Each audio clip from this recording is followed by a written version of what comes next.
This is Daily Blast Live. We're talking about what you're talking about. Real, honest, entertaining, live. DBL starts right now. This nation will smile again. This nation will know sunny days again.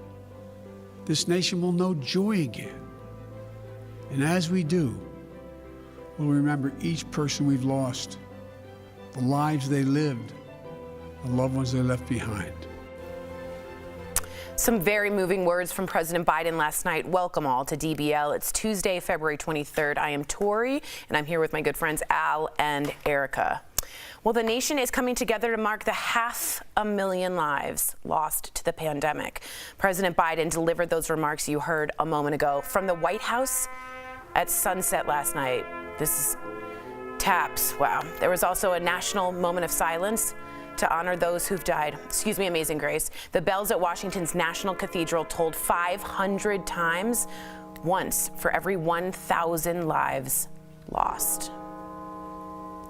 The president also ordered flags to be flown at half staff for 5 days. We've now lost more than World War I, World War II, and Vietnam combined. That is the amount that we've lost.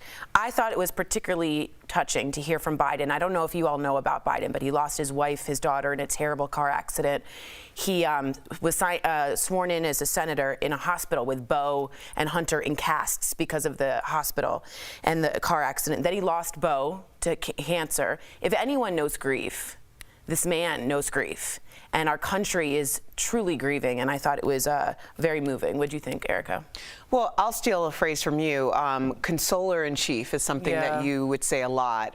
Just talking about how our leadership needs to be at a point where people, one, believe in what they're saying, but also believe that there's empathy involved. And right now, we need empathy in a way that we've never needed it before. And when we talk about 500,000, a lot of people, always want to counter this by saying, well, most people survive the coronavirus. That is true, but you also have to take into account people who have lost their lives due to mental health issues and suicide. You have to take into consideration people who didn't get the standard of care or screenings that they need for preventative measures and have lost their lives because of the overload of our healthcare system. So our country very much is in a grieving state.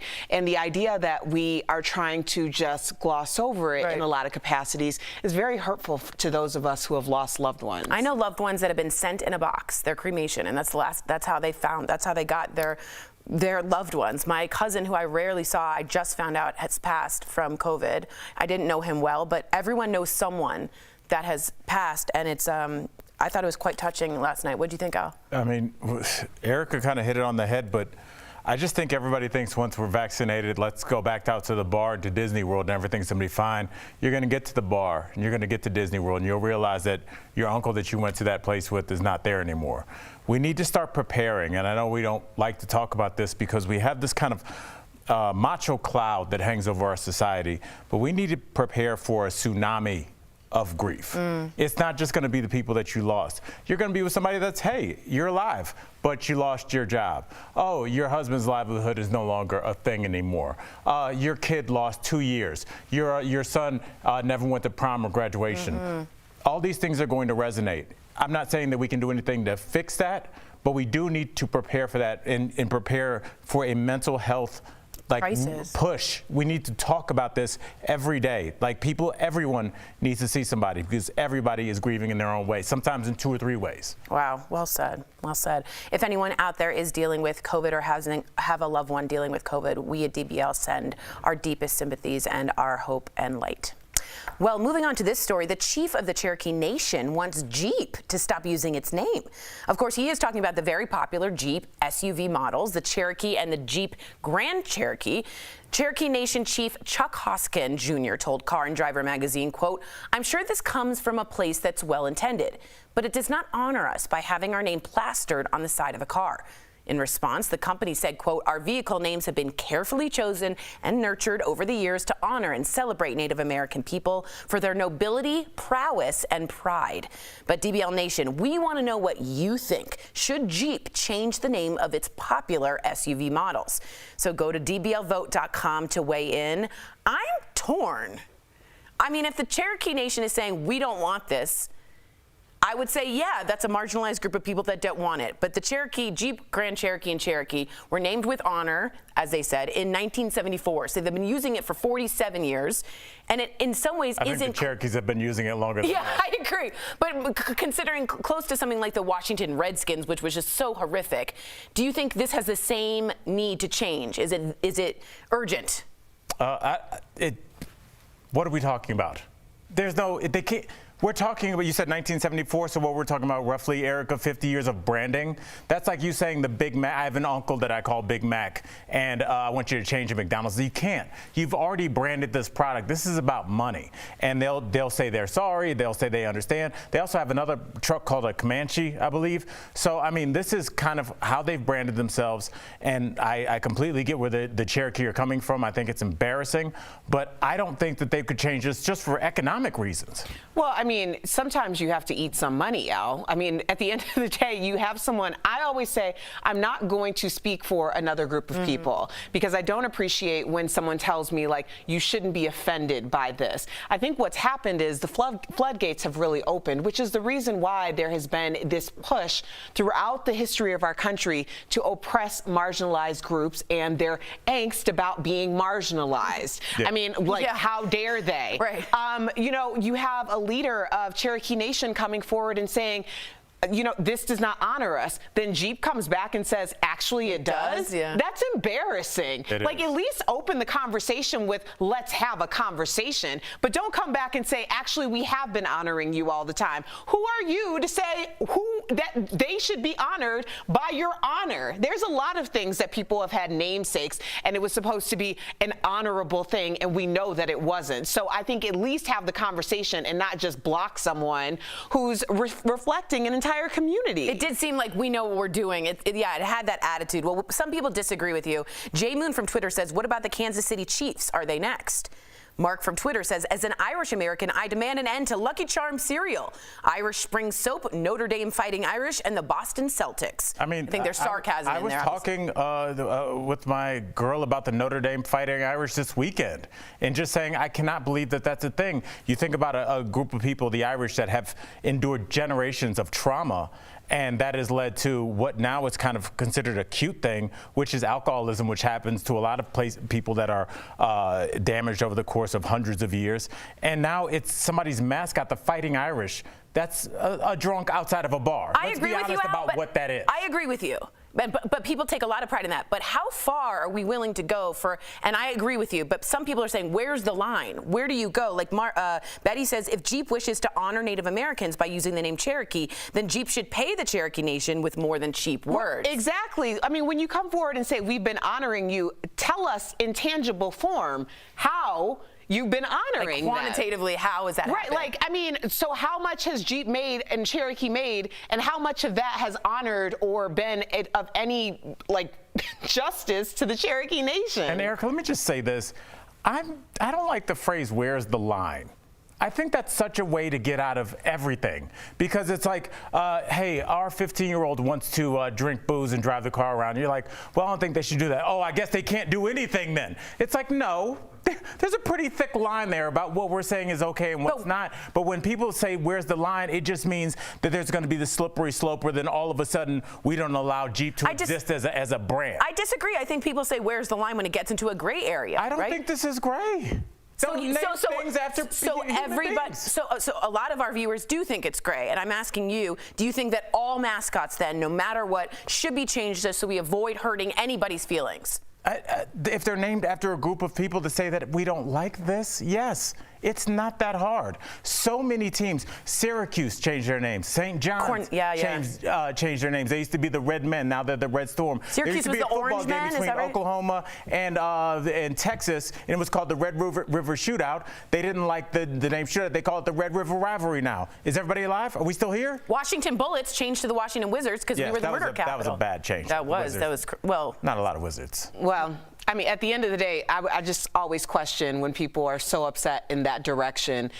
Do you even drive a Cherokee? Right. How are you involved? You involved in Cherokee Nation? Right. How would you even know if we weren't talking about it? So just cool your jets. That's cool. Just cool your jets. That's true. The final vote, guys, is 78% of you say, should they change the name? No. So a large majority. I say go with my high school mascot, the Grasshopper. See, that's what everybody's scared of. Okay. Right there. Coming up on the line. DBL. Okay, there's the line. Actress Vivica A. Fox chats with Erica all about her iconic roles and celebrating black cinema in America. God, I love her in Kill Bill. Okay, and should companies like Uber... Nice timely reference there. Well, that was the shot, Al. I know, but come on. Pay their delivery drivers more, or should we be tipping more? Everyone get ready to type in. The debate's coming up next.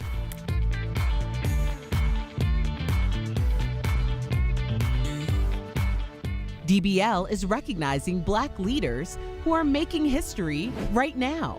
Late actor Chadwick Boseman made history by receiving 4 Screen Actors Guild Awards this year, which included his leading role in Ma Rainey's Black Bottom. This broke the record for the most nominations in one night. He will also be celebrated as Black Panther, Marvel's first Black superhero.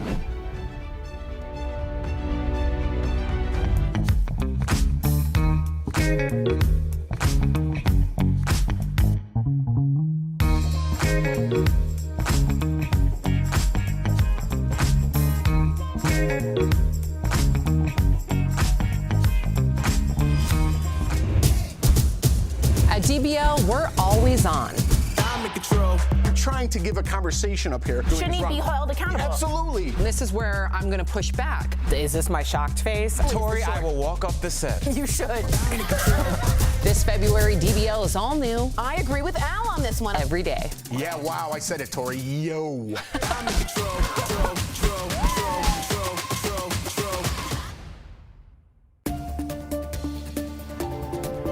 Over the next couple of weeks, the price you pay for a gallon of gas could go up 10 to 20 cents, according to the experts at GasBuddy.com. Here's why. Last week's winter storms forced about a dozen refineries in southern states like Texas to at least partially shut down. Those facilities already don't do well in sub-freezing temperatures, but the storms also knocked out their power. As a result, the country has lost about 20% of its oil refining capacity. Lower capacity means less gas for all our cars. It could take weeks for those refineries to get operations back to normal. Prices have already started to rise as demand has recovered from the worst of the COVID-19 pandemic. With this added issue, experts believe we could see the national average for a gallon of gas getting up to $3 by summertime. And that's connecting the dots.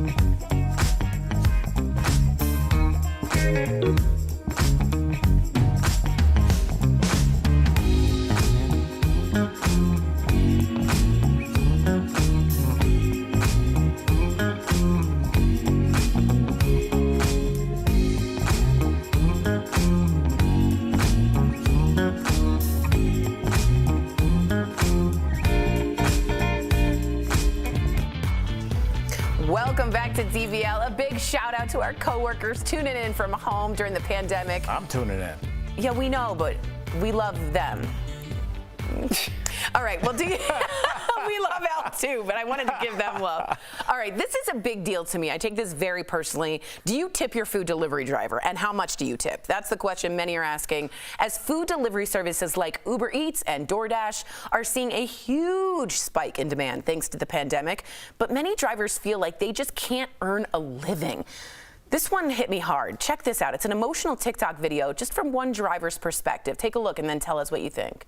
I just spent 45 minutes on a delivery and had to pay $3 to bring this person their food because there was no parking. They tipped me $1.50 and Uber paid me $2.50. And it doesn't matter that I'm working multiple jobs. It doesn't matter that I barely sleep and can barely afford to feed myself. I'm about to be homeless for the third time since May. That breaks my heart. So if you do the math, after paying for parking, that driver made $1 on 45 minutes worth of work. Guys, we got to do better. Is it up to consumers to tip these delivery drivers more, or should companies pay them more? I would love to know what you guys think. I have a strong take on this. Al, how do you feel? I think it's on the companies. Obviously, you should tip these people that are not only bringing you your food so you don't have to move, but also they're coming out in the dead of winter, and there's a virus that hangs in the air that tends to kill people. So I think maybe if you could throw them some dollars, that would be ideal, but I don't want to depend on that, Erica. So I would like the companies that are making a ton of money by using these people's vehicles and these people's physical labor to kick in an extra couple bucks. Is that what we want? Yeah, I think that if you're at the point where you're advertising and have big marketing campaigns, you should be paying the people who are working underneath your umbrella. I do also believe that if you are going to order, and a lot of people have moved in that direction that didn't necessarily do that, a part of ordering is the same as a part of going to a restaurant. If you don't put in the cost of tipping, the cost of parking, all the things that require you going to a restaurant, then maybe you should choose a different restaurant or don't go. If you're going to order and you're not going to tip the person that brings food to you, maybe you should go and pick up the food yourself. That's just a part of it. And I think that a lot of these, I sent a text message screenshot to you guys with a driver who delivered my food, and he was telling me how he lost his job, and he was just very grateful for me making this order. Did I give him more money? Hell yeah, I did, but I already was going to tip him well because I appreciate what they're doing. I just don't understand why we have to break people in this country. Just take a human being and just break them down. Clearly, people are working hard. We call them lazy. We say they're leeching off the system. Meanwhile, CEOs just abandon their company and get a $90 million golden parachute. But like, we just make regular folks just feel like garbage. Yeah, every day. It feels like it's purposeful. Yeah, Tori. well, it's intense capitalism, and I agree, Uber, you have no overhead. You have no store, no brick mortar. You have all this money to give a few more dollars for dignity. Come on, do better. And I also agree with Erica. Don't you dare order if you are not prepared to tip. All of us on this table, all of us who have worked in this studio, have all worked jobs where tipping was a major part of it. And if you don't want to grow up and tip, then you don't want to live in a Judeo-Christian nation, because that's the end of that. Coming up on DBL, Erica is catching up with actress Vivica A. Fox from her rom-com roles to Kill Bill. See? Is she talking about a Judeo-Christian nation? I was like, what? It makes sense. She's talking all about it coming up next. You don't want to tip. You don't want to care about your fellow human being. It's crazy.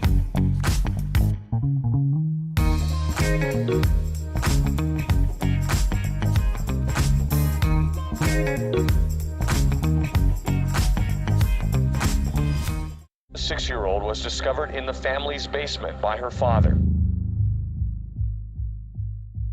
911 emergency.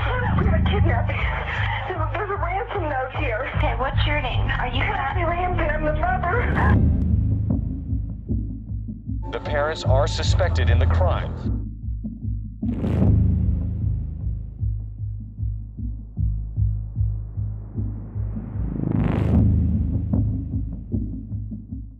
This February, DBL is all new every day.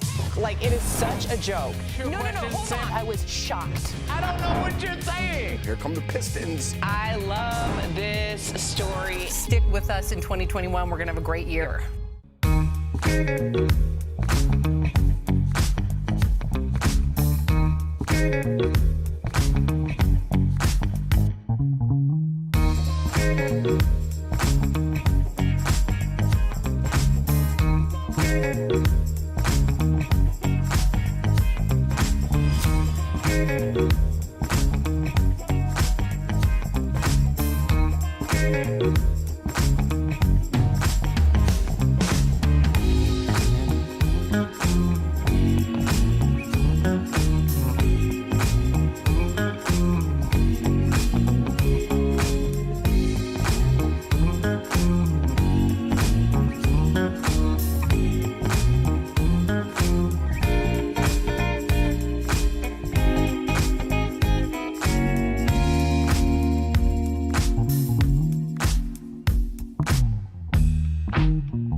Welcome back to DBL. Black History Month is being celebrated this year with a special collection of films on Tubi featuring the fabulous and talented Queen Vivica A. Fox. I spoke with her earlier in today's Chatting with the Stars. Queen, sis of inspiration, Vivica A. Fox, welcome to DBL. Thank you so much, darling. Appreciate that. Well, we appreciate you. So let's get started because, first of all, all of us, of course, are having this whole quarantine pandemic fatigue. And a lot of people spent a lot of this time alone. But you shared that you haven't been spending time in quarantine alone. So the streets want to know, what's dating been like for you during this pandemic? Well, just get right to it, girlfriend. Why don't you? I have been dating again, and I'm going to wait to reveal who it is. So stay tuned, darlings. Well, we will be waiting with bells and whistles, but you are giving a lot of love, inspiration during this month of the heart, you know? But let's talk about your career. Primetime TV series, blockbuster films, and reality TV shows. But being a dancer on Soul Train may have been the first to really solidify you in Black television history. So what do you remember about that time? Hey there, it's your girl Vivica Fox, and I was a Soul Train dancer from 1982 to 83. Oh my gosh, you are just killing me this morning, okay? Yes, I too was a Soul Train dancer. You got that right. I can remember that I had just moved out to Southern California from Indianapolis, Indiana, and a girlfriend of mine used to go up to Soul Train, so she asked me to go, and I was like, Soul Train? Oh my gosh, that was like the Black American Bandstand. Right. And, you know, everybody watched it. I said to you earlier, you have been such inspiration for me as a Black woman in front of the camera in every capacity. And you know, first of all, congratulations, because a number of your films that you star in and make up the story of our lives are being featured as part of Tubi's Black Cinema Collection this month. Set aside a bonus of another 10 million credits. Don't let them know until it's deposited. So how has your Black girl magic shaped your career? Gosh, it's been everything. I'm so blessed that I've gracefully been able to go into different chapters of my career. And Tubi has got a little bit of all of the, you know, catalog of Vivica Fox. So I'm so grateful that, first of all, I'm still here. You know, we lost so many people during the pandemic. I'm so glad that everyone has been giving me my flowers while I'm still here and letting me know how much they appreciate my talents and my efforts. It's just a wonderful time to have some Black girl magic. It really is. One of your biggest films is Kill Bill, and there's talk of a third movie with Vernita Green's daughter, Seeking Revenge. And you've even said that Zendaya would be perfect for the role. So is it possible you could return for this despite being killed off? Absolutely. Well, you know, Quentin Tarantino has a beautiful way of figuring out how to bring you back even in a flashback scene. So, yes, I would love to be a part of Kill Bill 3. I love Zendaya. She would be an excellent casting as my daughter. We're both tall, and I think she's an amazing actress. Vivica, thank you so much. And DBL Nation, check out Tubi's Black Cinema Collection featuring movies starring Vivica A. Fox. It's free all month. We'll be right back. Promotional consideration is brought to you by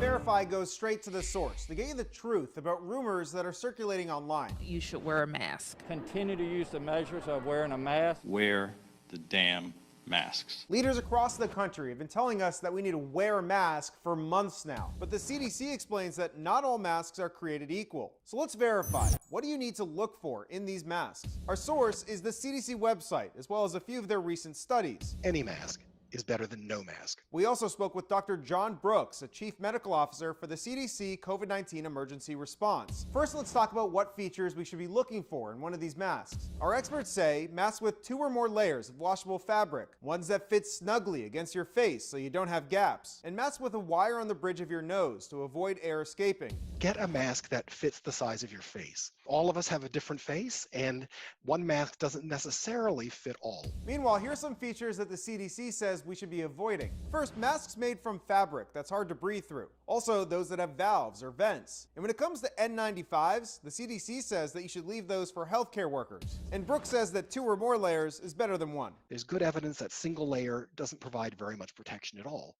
People should also know that a face shield, the plastic shield alone, is not sufficient to protect you or others from respiratory aerosols that may be carrying the virus. Now, they're great for eye protection, and if you're going to use them for that, then you have to wear a mask to go with it. What about those gaiters? Well, the CDC says that if you do wear one, you should pick one with 2 layers or fold it so that you create 2 layers. With your Verify, I'm Evan Kozloff.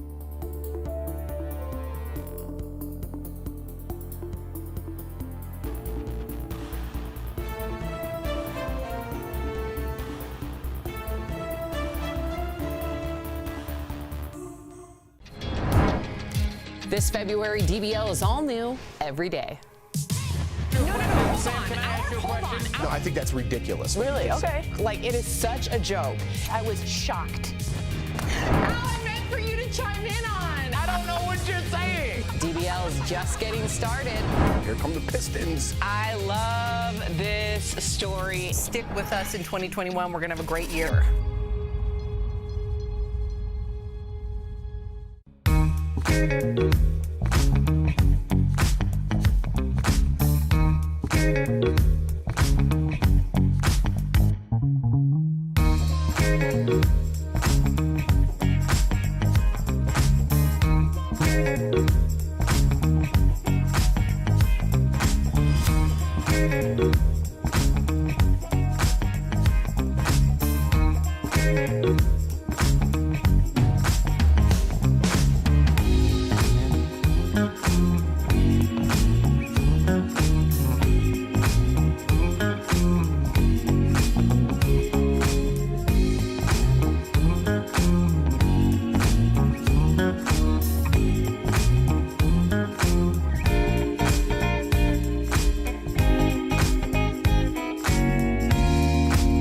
Welcome back to DBL. All right, you guys wrote us in like crazy. I'm going to read some of your comments. Eddie from Facebook says, I want to change my stomach name from fat to skinny.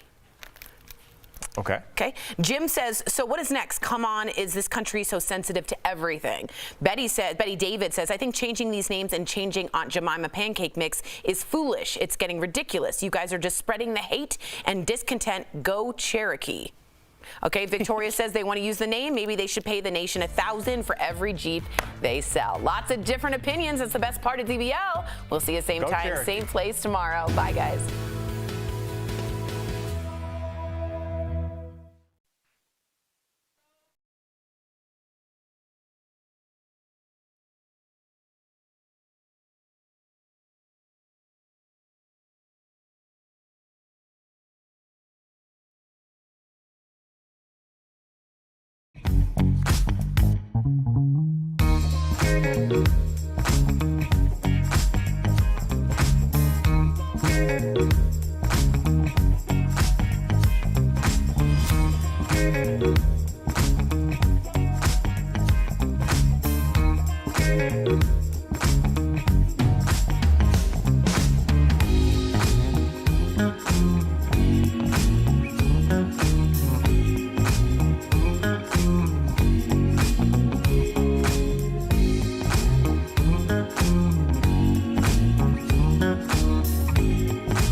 Talking about today on Daily Blast Live.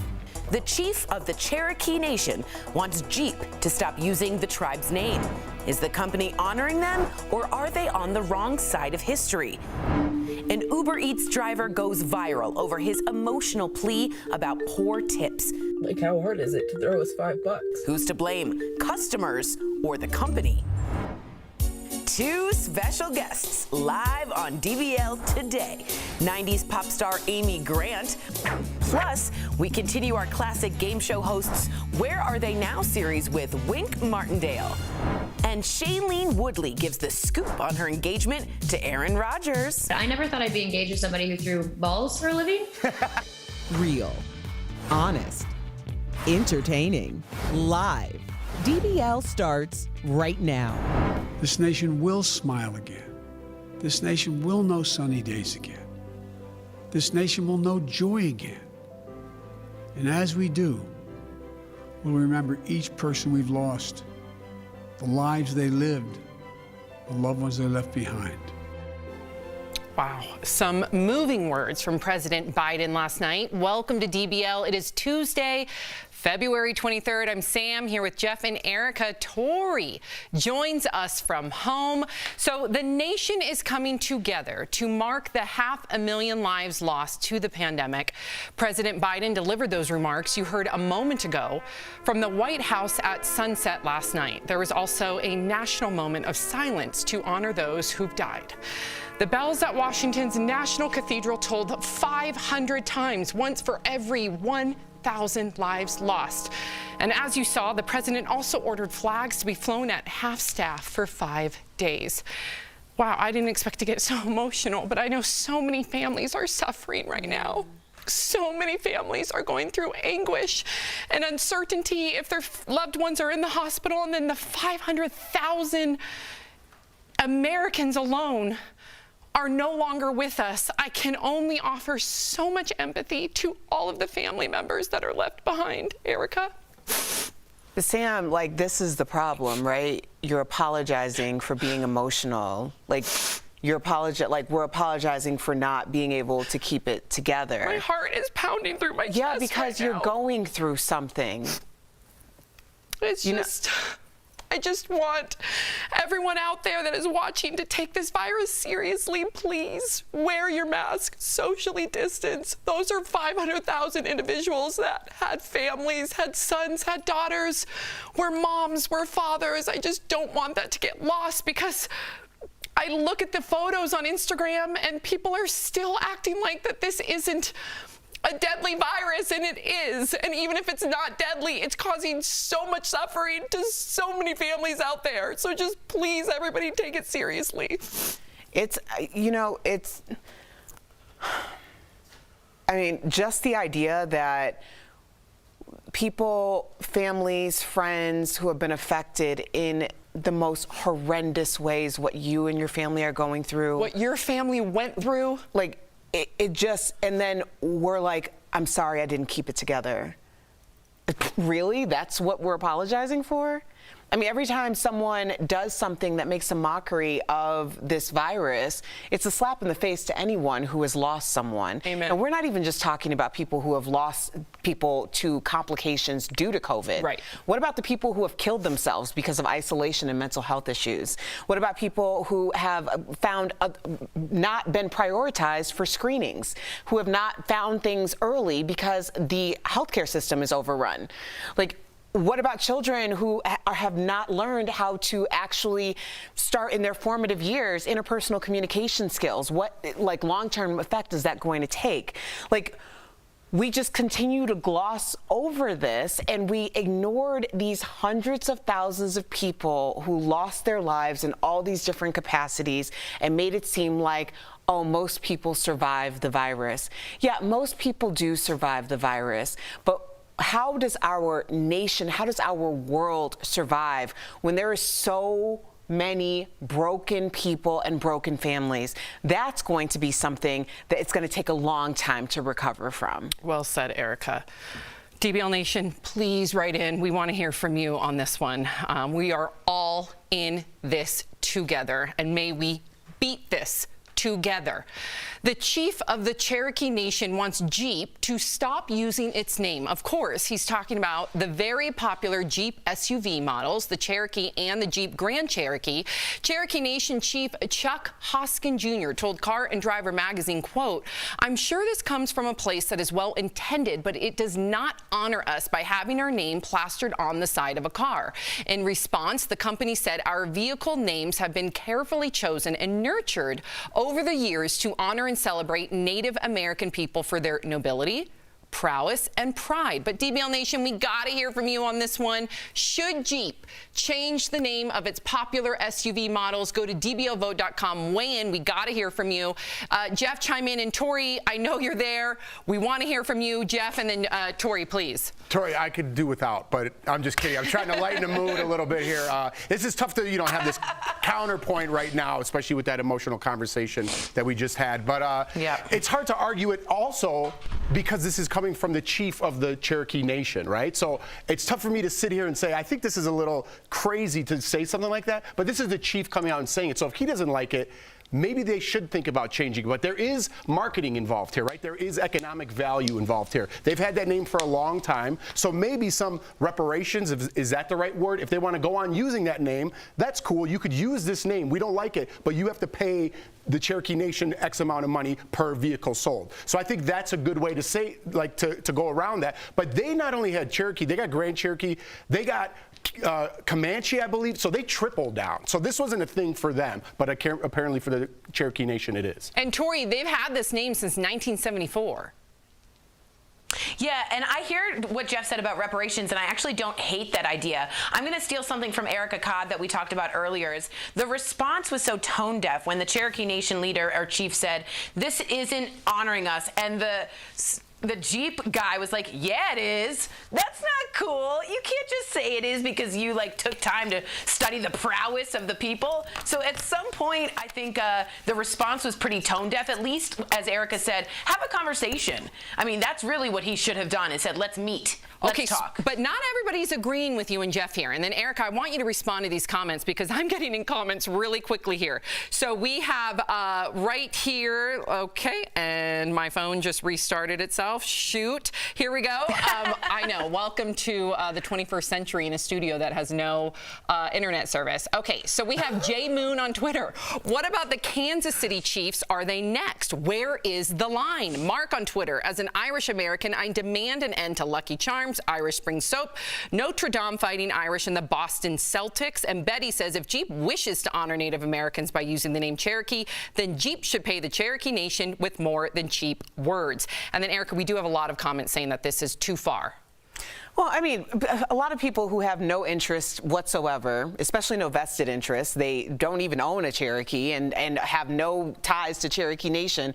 If someone says, I am offended, and you say, no, you're not, because I said you're not, I mean, that conversation was so tone deaf from the beginning. How are you going to say it doesn't honor my heritage, and then Jeep comes back and says, no, we have every intention to honor it? They said it didn't. That's the end of the conversation. You could say, let's come to the table and have a conversation. I love the idea of all right, let's talk about the financial end of that, because that's what everyone's talking about. Jeep has had Cherokee for 40-something years, not longer than Cherokee Nation has had Cherokee. All right, let's talk about that. Ooh, let's see what the final vote is. 79% of you say no, they should not change the name. However, I should say, and I shut off my phone so I forget the name, but one of our DBL viewers said they've been buying a Jeep Cherokee for years, and now that they've heard from the chief and they've really thought about it, they're no longer going to buy a Jeep Cherokee. But would they pay a little bit extra to buy that, right? That's interesting. Question. We have more time. Better internet service. Coming up on DBL, 90s pop icon Amy Grant, you guys. She is live right here on the show. I'm a huge fan. Wait till you hear her surprising take on Billie Eilish. Then later, our series classic game show host, Where Are They Now? You guys, Wink Martindale from Tic-Tac-Toe, he's joining us live on the show. And should companies like Uber pay their delivery drivers more, or should we be tipping more? That's an interesting debate. We're going to have it coming up next.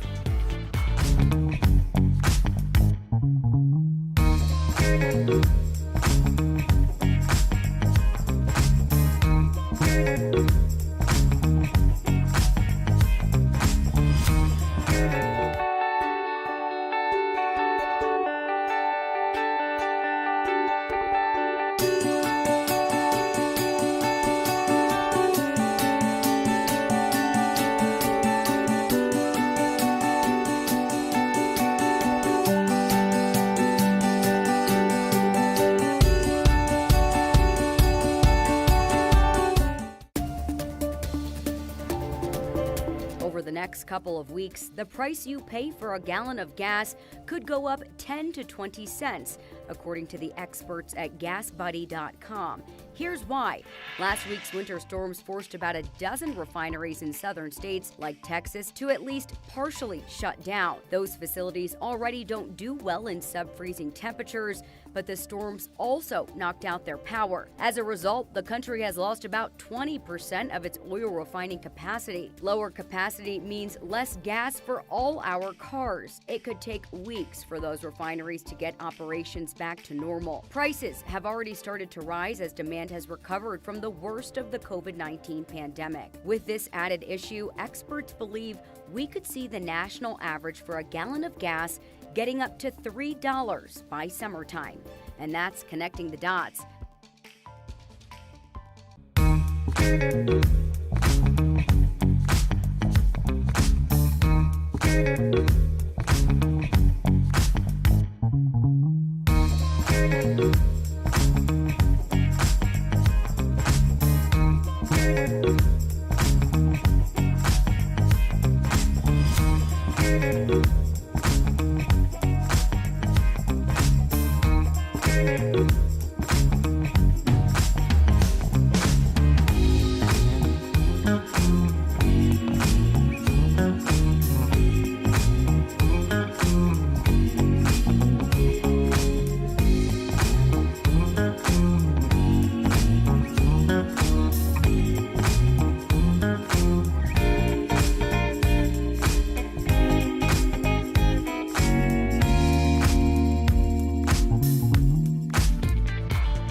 Welcome back to DBL. Do you tip your food delivery drivers, and how much do you tip? That's the question many are asking as food delivery services like Uber Eats and DoorDash are seeing a huge spike in demand thanks to the pandemic. But many drivers feel like they just can't earn a living. Check out this emotional TikTok video from one driver. I just spent 45 minutes on a delivery and had to pay $3 to bring this person their food because there was no parking. They tipped me $1.50 and Uber paid me $2.50. And it doesn't matter that I'm working multiple jobs. It doesn't matter that I barely sleep and can barely afford to feed myself. I'm about to be homeless for the third time since May. Wow. So if you could do the math, or if you do the math rather, after paying for parking, that driver made just $1 on 45 minutes worth of work. So is it up to consumers to tip these delivery drivers more, or should companies pay them more? What do you think, Jeff? I think they need to come up with some solution where there is no more tipping. Put in more money for the cost of my food or the delivery. I don't want to see a tip jar. I don't want that thing flipped in my face. I don't want to be like, you just made me a sandwich. Do you need $5? Or I'm picking up my food, or this guy's driving. I don't want to take away from him. Give a solid tip, whatever. Even if it's 25%, give them 25% on every order. Don't ask me for anything else. You're getting 25%, and that's the end. Have it included. Yes. Well, as the system's set up now, I mean, it's really exploitation, and we're dealing with a hierarchy in our society, although we say that we don't have one. There are service fees, but those service fees aren't going to the actual drivers. So if you can afford marketing and you have commercials running, you can afford to work or pay the people who work under your umbrella. But also, let's talk about the cost of actually going out to eat or the cost of having your food delivered.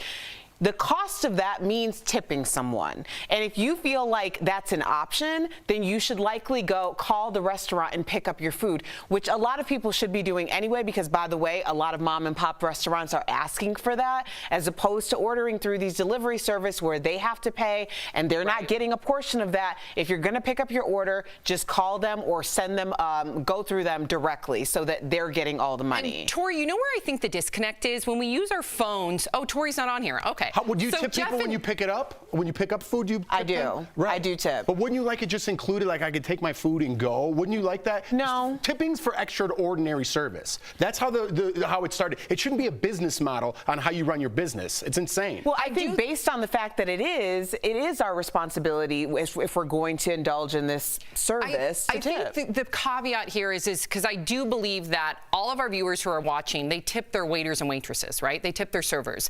I think what's happening happening is we have a disconnect when it comes to our devices. We don't see these delivery drivers as human beings because we don't have interaction with them.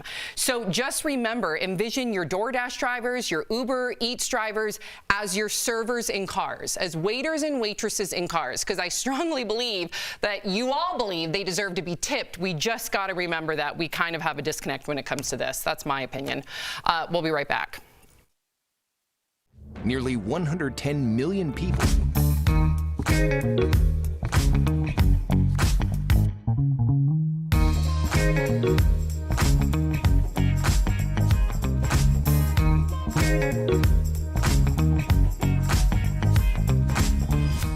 A 6-year-old was discovered in the family's basement by her father. 911 emergency. We have a kidnapping. There's a ransom note here. Okay, what's your name? Are you Happy Lambert? I'm the mother. The parents are suspected in the crime.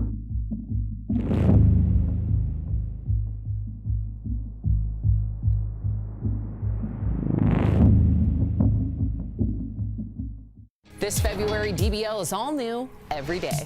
Like, it is such a joke. No, hold on. I was shocked. I don't know what you're saying. Here come the Pistons. I love this story. Stick with us in 2021. We're going to have a great year.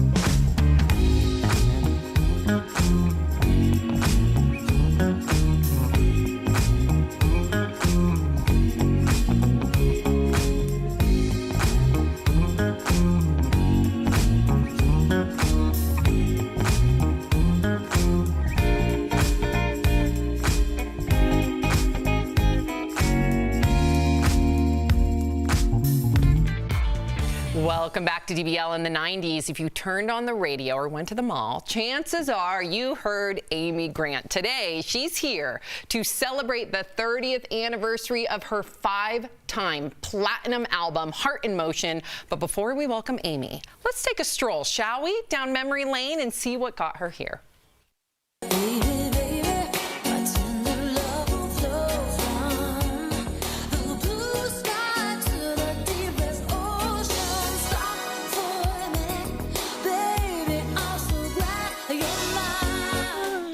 Oh, yeah. Oh, there I she heard you is. singing. Amy Grant, I know every word to all of your songs. I love your music, and it's definitely the soundtrack of our lives in the 90s. What's it like looking back at that time, 30 years after Heart in Motion?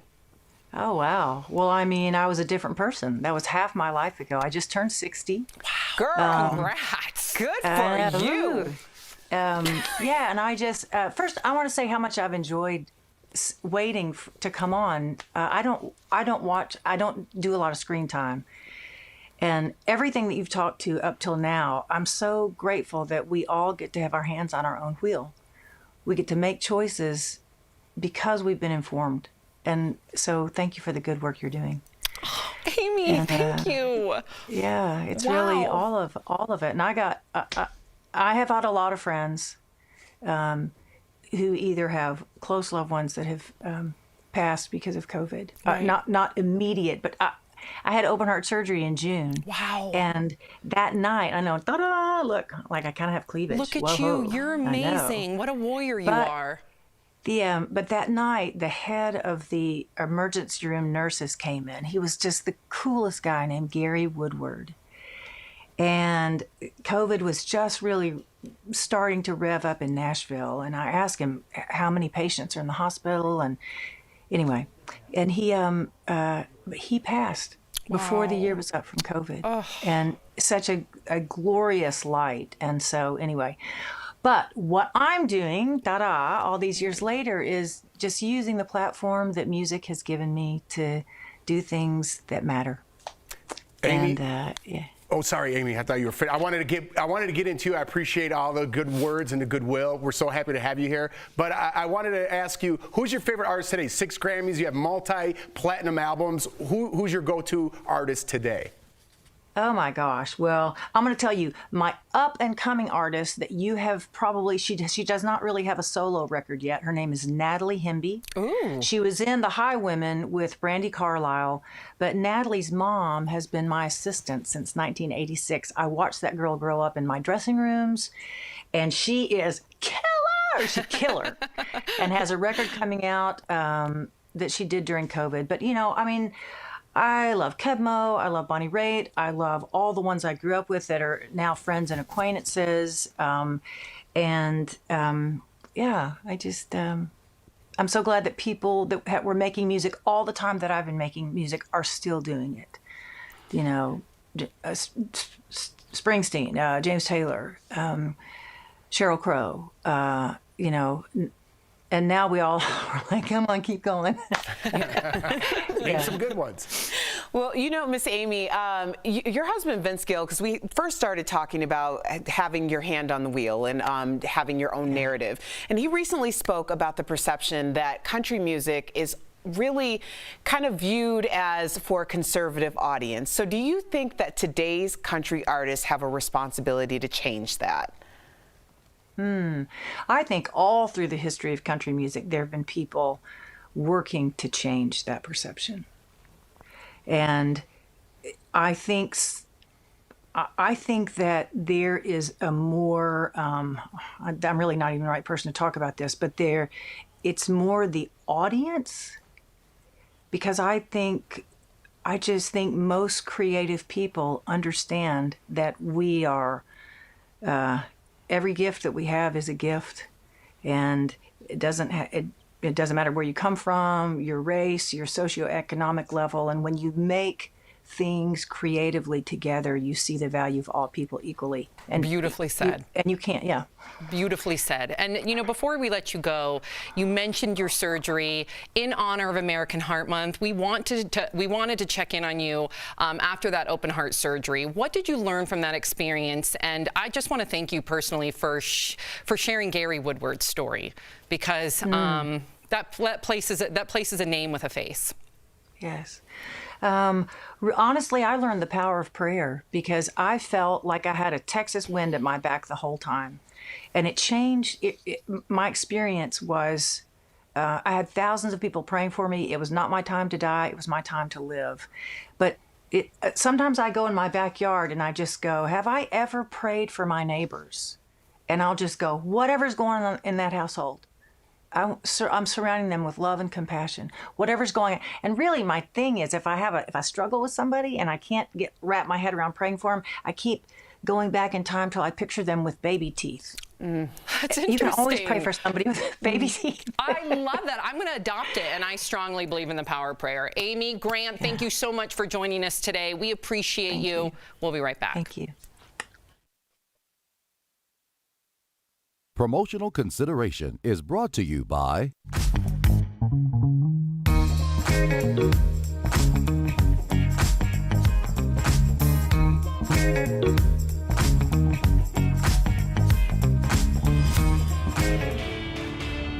Verify goes straight to the source to get you the truth about rumors that are circulating online. You should wear a mask. Continue to use the measures of wearing a mask. Wear the damn masks. Leaders across the country have been telling us that we need to wear a mask for months now. But the CDC explains that not all masks are created equal. So let's verify. What do you need to look for in these masks? Our source is the CDC website, as well as a few of their recent studies. Any mask is better than no mask. We also spoke with Dr. John Brooks, a chief medical officer for the CDC COVID-19 emergency response. First, let's talk about what features we should be looking for in one of these masks. Our experts say masks with 2 or more layers of washable fabric, ones that fit snugly against your face so you don't have gaps, and masks with a wire on the bridge of your nose to avoid air escaping. Get a mask that fits the size of your face. all of us have a different face, and one mask doesn't necessarily fit all. Meanwhile, here's some features that the CDC says we should be avoiding. First, masks made from fabric that's hard to breathe through. Also, those that have valves or vents. And when it comes to N95s, the CDC says that you should leave those for healthcare workers. And Brooks says that 2 or more layers is better than 1. There's good evidence that single layer doesn't provide very much protection at all.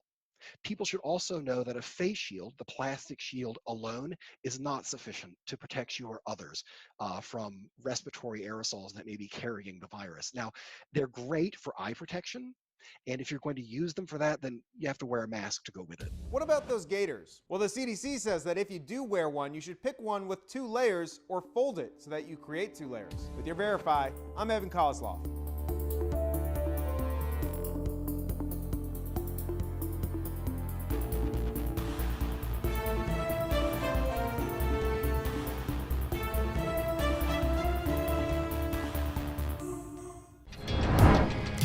This February, DBL is all new every day. Hold on. No, I think that's ridiculous. Really? Okay. Like, it is such a joke. I was shocked. I meant for you to chime in on. I don't know what you're saying. DBL is just getting started. Here come the Pistons. I love this story. Stick with us in 2021. We're going to have a great year.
Welcome back to DBL. How cool is Amy Grant, right? If you're leaving us, you can catch the second half of the show on Facebook or YouTube.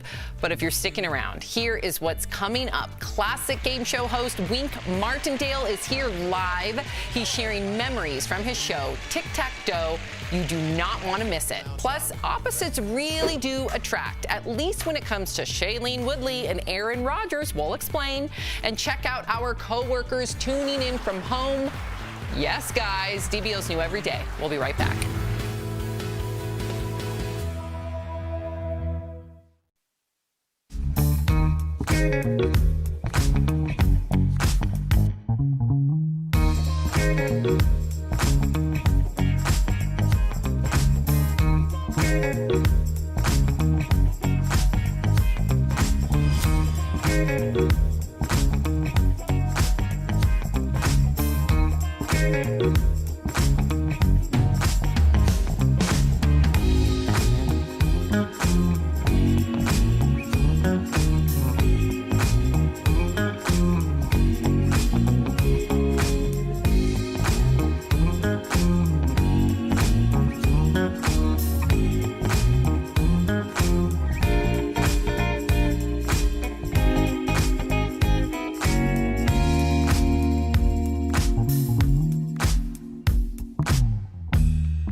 It's Daily Blast Live. We're talking about what you're talking about. Real, honest, entertaining, live. DBL starts right now. 3, 2. Welcome to DBL. I'm Sam here with Jeff and Erica. Tori joins us from home. All right, so hi, Tori. Actress Shailene Woodley has confirmed that she and NFL quarterback Aaron Rodgers, they're engaged. Speaking on The Tonight Show with Jimmy Fallon, Shailene admitted that she is not a football fan at all, has never even been to a game, and never thought that she would end up marrying a guy who, quote, throws balls for a living. Watch. When we met also, like, I knew he was a football guy, but I didn't know, like, what kind of a football guy he was. Friends would be like, you got to watch his YouTube greatest, or and I was like, I don't get it. He's good. He's great. He's like, really I don't understand. That's so funny. Because I don't know him as a football guy. I know him as, like, the nerd who wants to host Jeopardy. You know, like, that's the dude I know. He's so... Tori, you okay there, girl? You leaning over, grabbing something? Sorry, No, my dog was interested in the Shailene Woodley story. I apologize. So, Jeff, this is what I love, because, you know, you're a big football player. Right. Or you were. You played in college. Or a fan, you should say. And fan. But no, I think you deserve credit for being a college football star. But what about Jordan? When you met Jordan, was it... Ooh, Tori, you hold your tongue for a second there, girl. When Jordan met you, was it a prerequisite for her to love football? What if she didn't like football? No, me and Jordan are opposites. Does she like football? No, she doesn't. To be perfectly honest with you, no, she doesn't. We are opposites, and opposites attract. I kind of see that in these two, right? Shailene, I don't know a lot about Shailene Woodley. I like her as an actress. I think she's great. I know more about Aaron Rodgers, but he doesn't seem like the most outgoing guy to me either, and he's going to host Jeopardy, so maybe there's more than meets the eye with this couple. Oh, definitely. I know a lot of people were very aggravated with her for saying this. Why? Because people just, I don't know, especially when it comes to their sports, especially like Packers fans.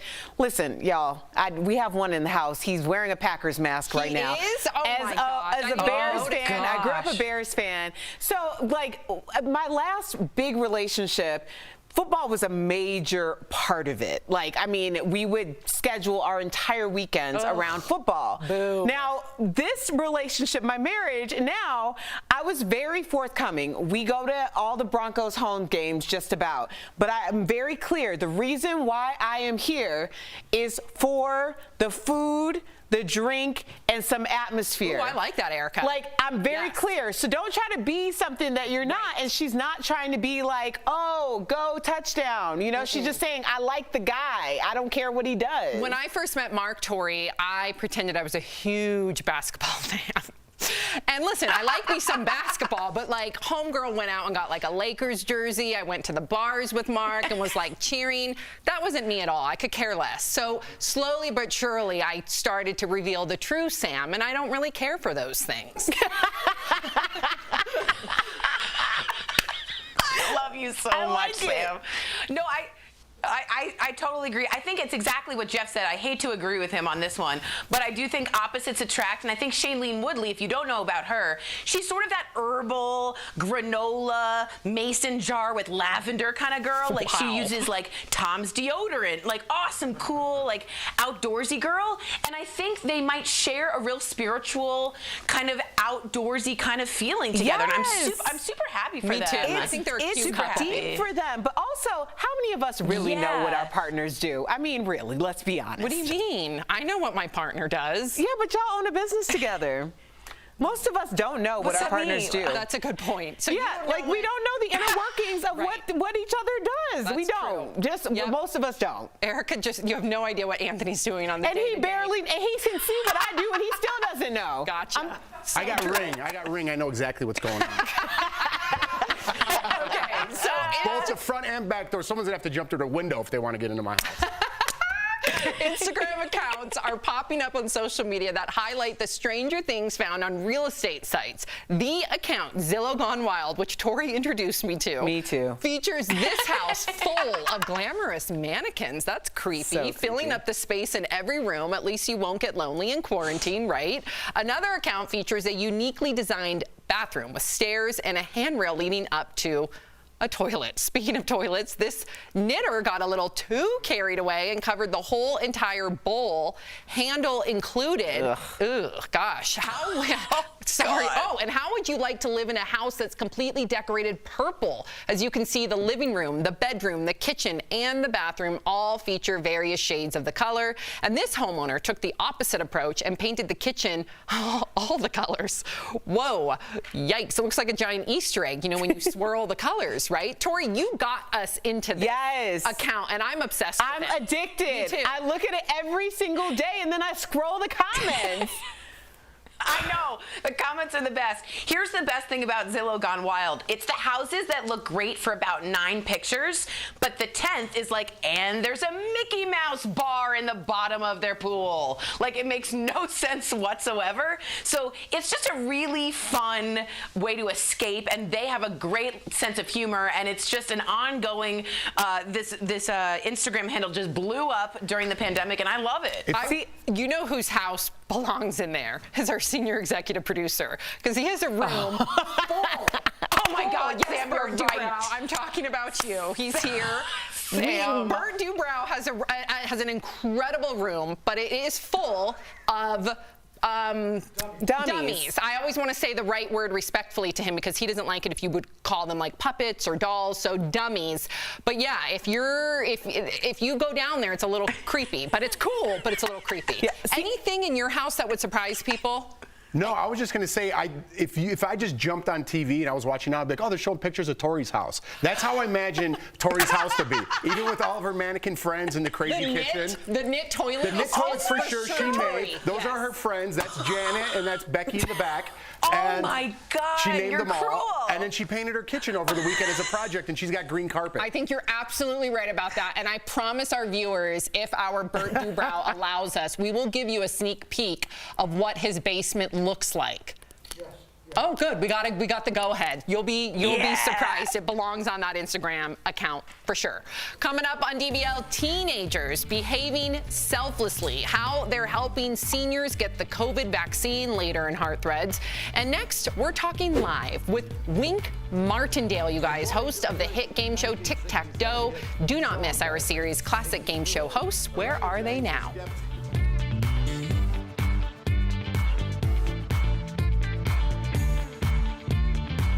DBL is recognizing Black leaders who are making history right now. Late actor Chadwick Boseman made history by receiving 4 Screen Actors Guild Awards this year, which included his leading role in Ma Rainey's Black Bottom. This broke the record for the most nominations in one night. He will also be celebrated as Black Panther, Marvel's first Black superhero.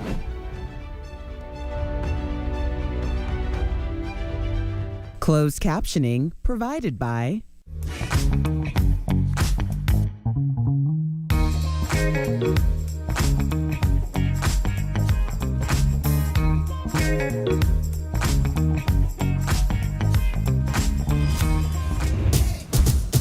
At DBL, we're always on. I'm in control. You're trying to give a conversation up here. Shouldn't he be held accountable? Absolutely. This is where I'm going to push back. Is this my shocked face? Tori, I will walk up the set. You should. This February, DBL is all new. I agree with Al on this one. Every day. Yeah, wow, I said it, Tori. Yo. I'm in control, control, control, control, control, control, control. Over the next couple of weeks, the price you pay for a gallon of gas could go up 10 to 20 cents, according to the experts at GasBuddy.com. Here's why. Last week's winter storms forced about a dozen refineries in southern states like Texas to at least partially shut down. Those facilities already don't do well in sub-freezing temperatures, but the storms also knocked out their power. As a result, the country has lost about 20% of its oil refining capacity. Lower capacity means less gas for all our cars. It could take weeks for those refineries to get operations back to normal. Prices have already started to rise as demand has recovered from the worst of the COVID-19 pandemic. With this added issue, experts believe we could see the national average for a gallon of gas getting up to $3 by summertime. And that's connecting the dots.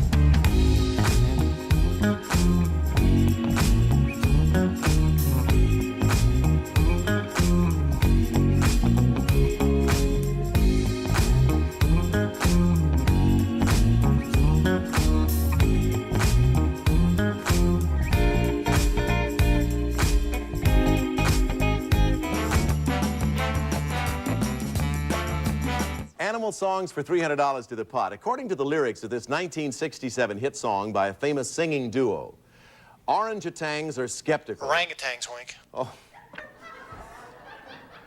Did I say orange? I didn't. No, I didn't. I did not say that. I'm going to start all over.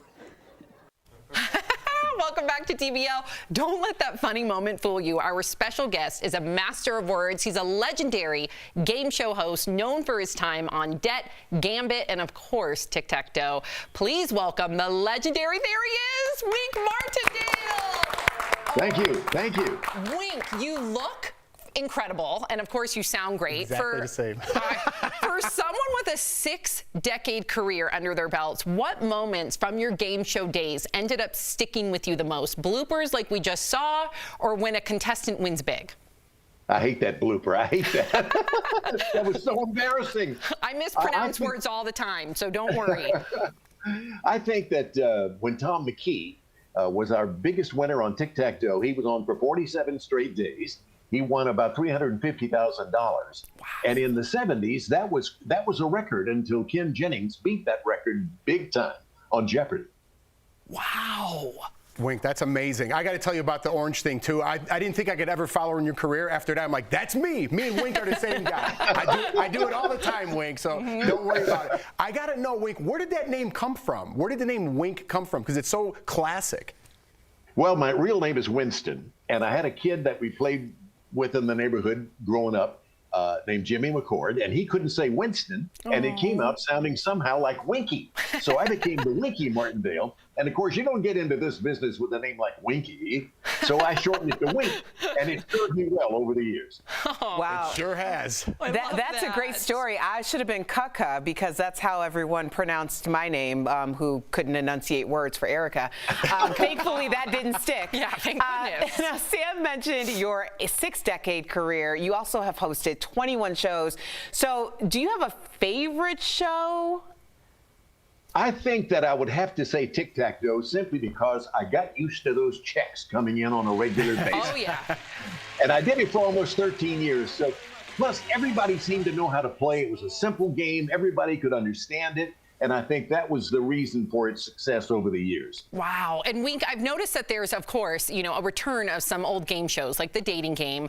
Why do you think that there's a classic game show comeback right now? And is there a possibility that we could get you in one of your game shows back? Come on, Wink. I think I've got one more good game show hosting job left in me. So I'm hoping to get that phone call one of these days. Yes. But I think that the classic shows are the best shows.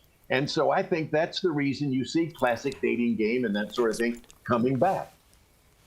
So, Wink, I think you're ready to go right now. I mean, you got the jacket on, you got the tie. I mean, I think you're ready to step onto a set right now. If you could host anything right now, Wink, not one of your old shows, but maybe one that's more current, what would you jump in? What would you like to host? Good question. Jeopardy. Ooh. Jeopardy. Ooh, Jeopardy producers. No question about it. Are you listening? What do you make of the current trend to pick a celebrity, though, to host these game shows? Well, I think celebrities or regular hosts, they all do a good job. If you're a celebrity and you're a good host, you're going to do a good job of hosting a game show. If you're just a person off the street, you're a good host, you'll do a good job hosting a game show. Doesn't matter.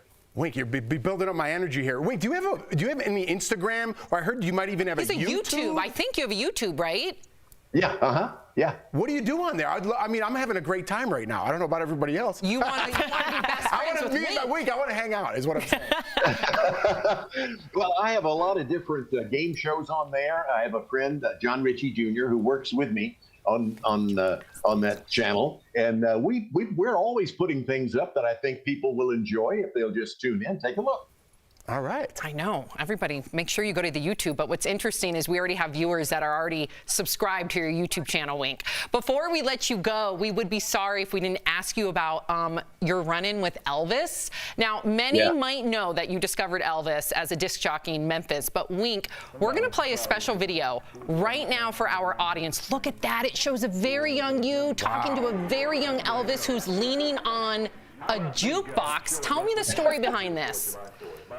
Well, that's Elvis guesting on my Top 10 dance party. I was sort of the Dick Clark of Memphis in the 50s, and he came on my show because I had become his friend the night he was discovered in 1954. I'm the only living person of 6 people who were in the control room the night that That's All Right Mama, the first Elvis record, was played on the radio. Wow. So as a result of that friendship, he came on my television show, and he remained my friend. And oh no! Until the day he left. Oh, phew! I thought that you were freezing because I want to learn. Like, what was Elvis like? What was he like? Give us something about Elvis that none of us would know. I think that if I had to answer that this way, he gave away more money than anybody has any knowledge of. He didn't want a lot of notoriety about charitable givings that he made. And so I think that above everything else, I think is something that perhaps the average person wouldn't know about this person who was just an ordinary guy from Tupelo, Mississippi. He said to me one time, Wink, I can't believe that this is happening to me. Aww. I asked him one time, I said, in my interview that you played a minute ago, I said, Elvis, did you have any idea when you were going to Humes High School in Memphis that this would be happening to you? He said, Wink, I didn't expect to get out of Humes High School. Wow, unbelievable. Wink, dinner on us. When this whole pandemic's over, dinner on us. You tell us stories all night. We'll go out to dinner. Erica knows all the hot spots. Yes. We'll do it. We'll do it. Come here anytime. Just give me a call. Just give me a call. Hey, I'm taking you up. Me too.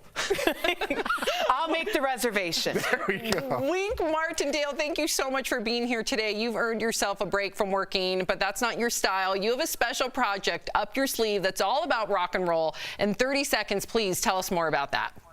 Okay, starting later this year, I think around April 15th, the history of rock and roll will be told by yours truly.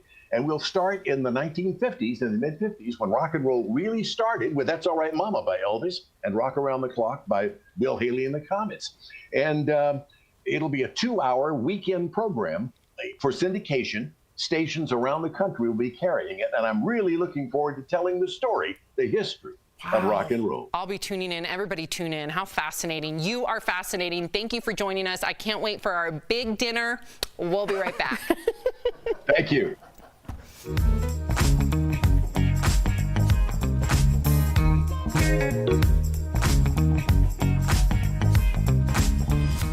6-year-old was discovered in the family's basement by her father. 911 emergency. We got a kidnapping. There's a ransom note here. Okay, what's your name? Are you Happy Ramsey? I'm the mother. The parents are suspected in the crime.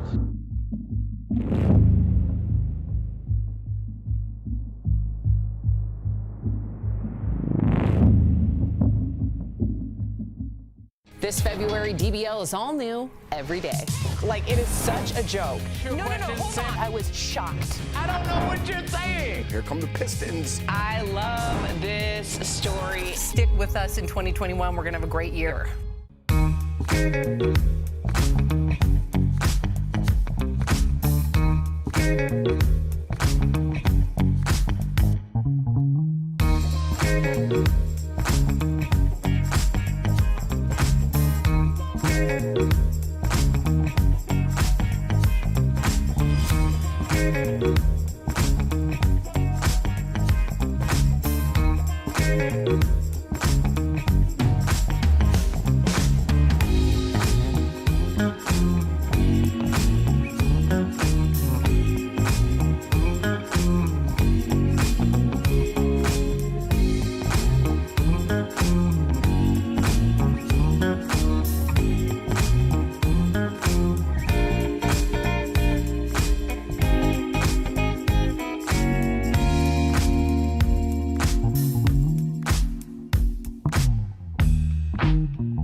Welcome back to DBL. Today's Heart Threads is all about the younger generation setting a good example. Watch how 2 teens stepped in to help seniors get their COVID vaccine scheduled. These teens are helping seniors schedule their COVID vaccinations. Cousins Jacqueline Teague and Amelie Beck's grandparents were having trouble scheduling an appointment to get the COVID vaccine. So Jacqueline and Amelie helped them through the process. The experience inspired them to help other seniors. It made me realize how hard it was to navigate the internet and the whole process of getting the appointments. The cousins opened an email and phone line to offer assistance. It's just like guiding people through the process. Most people just need like a prompt and to know where to go. So that's pretty much mostly what we do, is just kind of giving people the tools to go to the next step. Now they're receiving messages of gratitude. Thank you.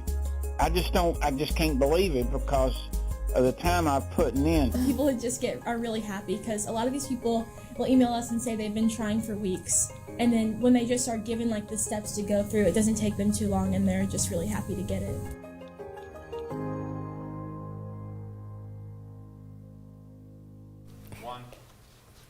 That is life-saving. We'll be right back. Valentine's Day might be over, but DBL is helping one lucky viewer keep the romance alive.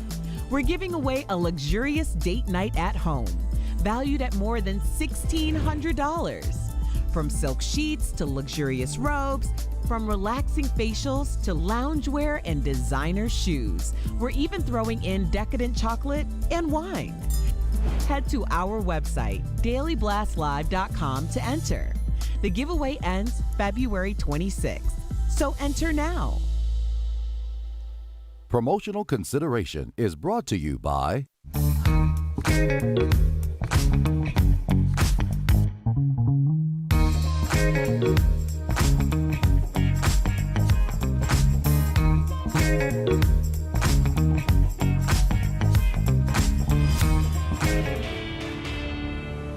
Goes straight to the source to get you the truth about rumors that are circulating online. You should wear a mask. Continue to use the measures of wearing a mask. Wear the damn masks. Leaders across the country have been telling us that we need to wear a mask for months now. But the CDC explains that not all masks are created equal. So let's verify. What do you need to look for in these masks? Our source is the CDC website, as well as a few of their recent studies. Any mask is better than no mask. We also spoke with Dr. John Brooks, a chief medical officer for the CDC COVID-19 emergency response. First, let's talk about what features we should be looking for in one of these masks. Our experts say masks with 2 or more layers of washable fabric, ones that fit snugly against your face so you don't have gaps, and masks with a wire on the bridge of your nose to avoid air escaping. Get a mask that fits the size of your face. All of us have a different face, and one mask doesn't necessarily fit all. Meanwhile, here are some features that the CDC says we should be avoiding. First, masks made from fabric that's hard to breathe through. Also, those that have valves or vents. And when it comes to N95s, the CDC says that you should leave those for healthcare workers. And Brooks says that 2 or more layers is better than 1. There's good evidence that single layer doesn't provide very much protection at all. People should also know that a face shield, the plastic shield alone, is not sufficient to protect you or others from respiratory aerosols that may be carrying the virus. Now, they're great for eye protection, and if you're going to use them for that, then you have to wear a mask to go with it. What about those gaiters? Well, the CDC says that if you do wear one, you should pick one with 2 layers or fold it so that you create 2 layers. With your Verify, I'm Evan Kozloff.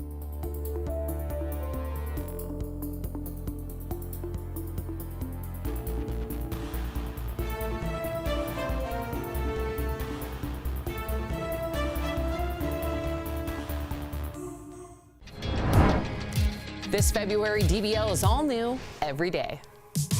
Hold on. No, I think that's ridiculous. Really? Okay. Like, it is such a joke. I was shocked. I meant for you to chime in on. I don't know what you're saying. DBL is just getting started. Here come the Pistons. I love this story. Stick with us in 2021. We're going to have a great year.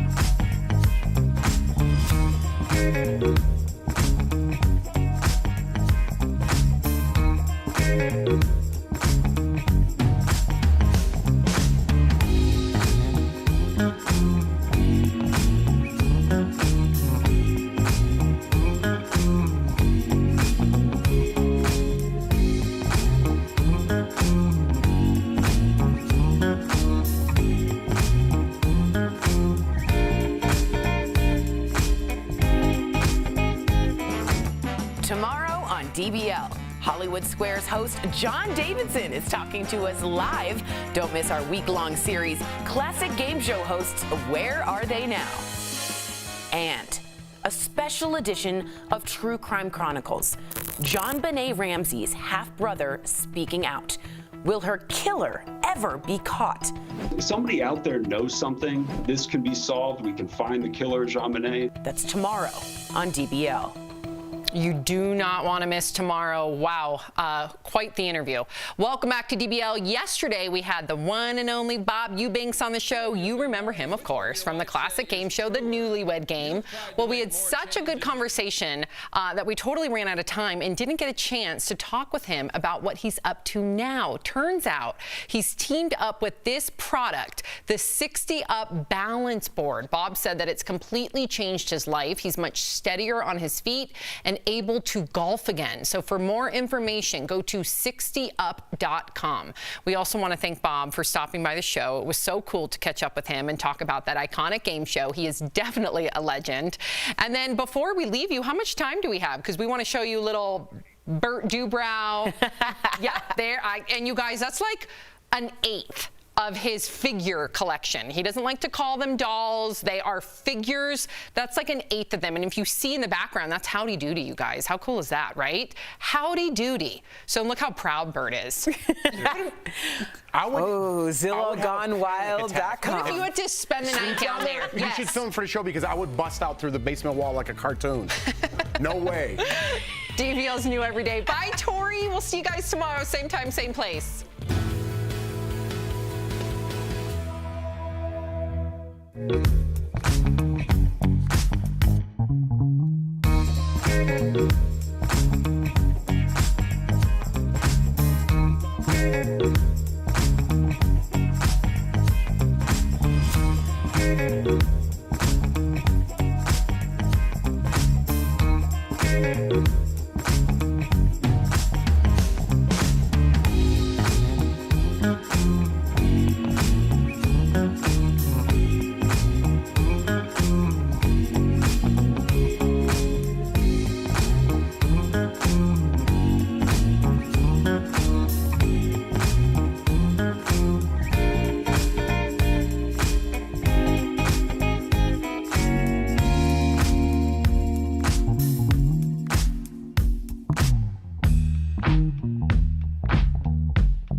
Talking about today on Daily Blast Live.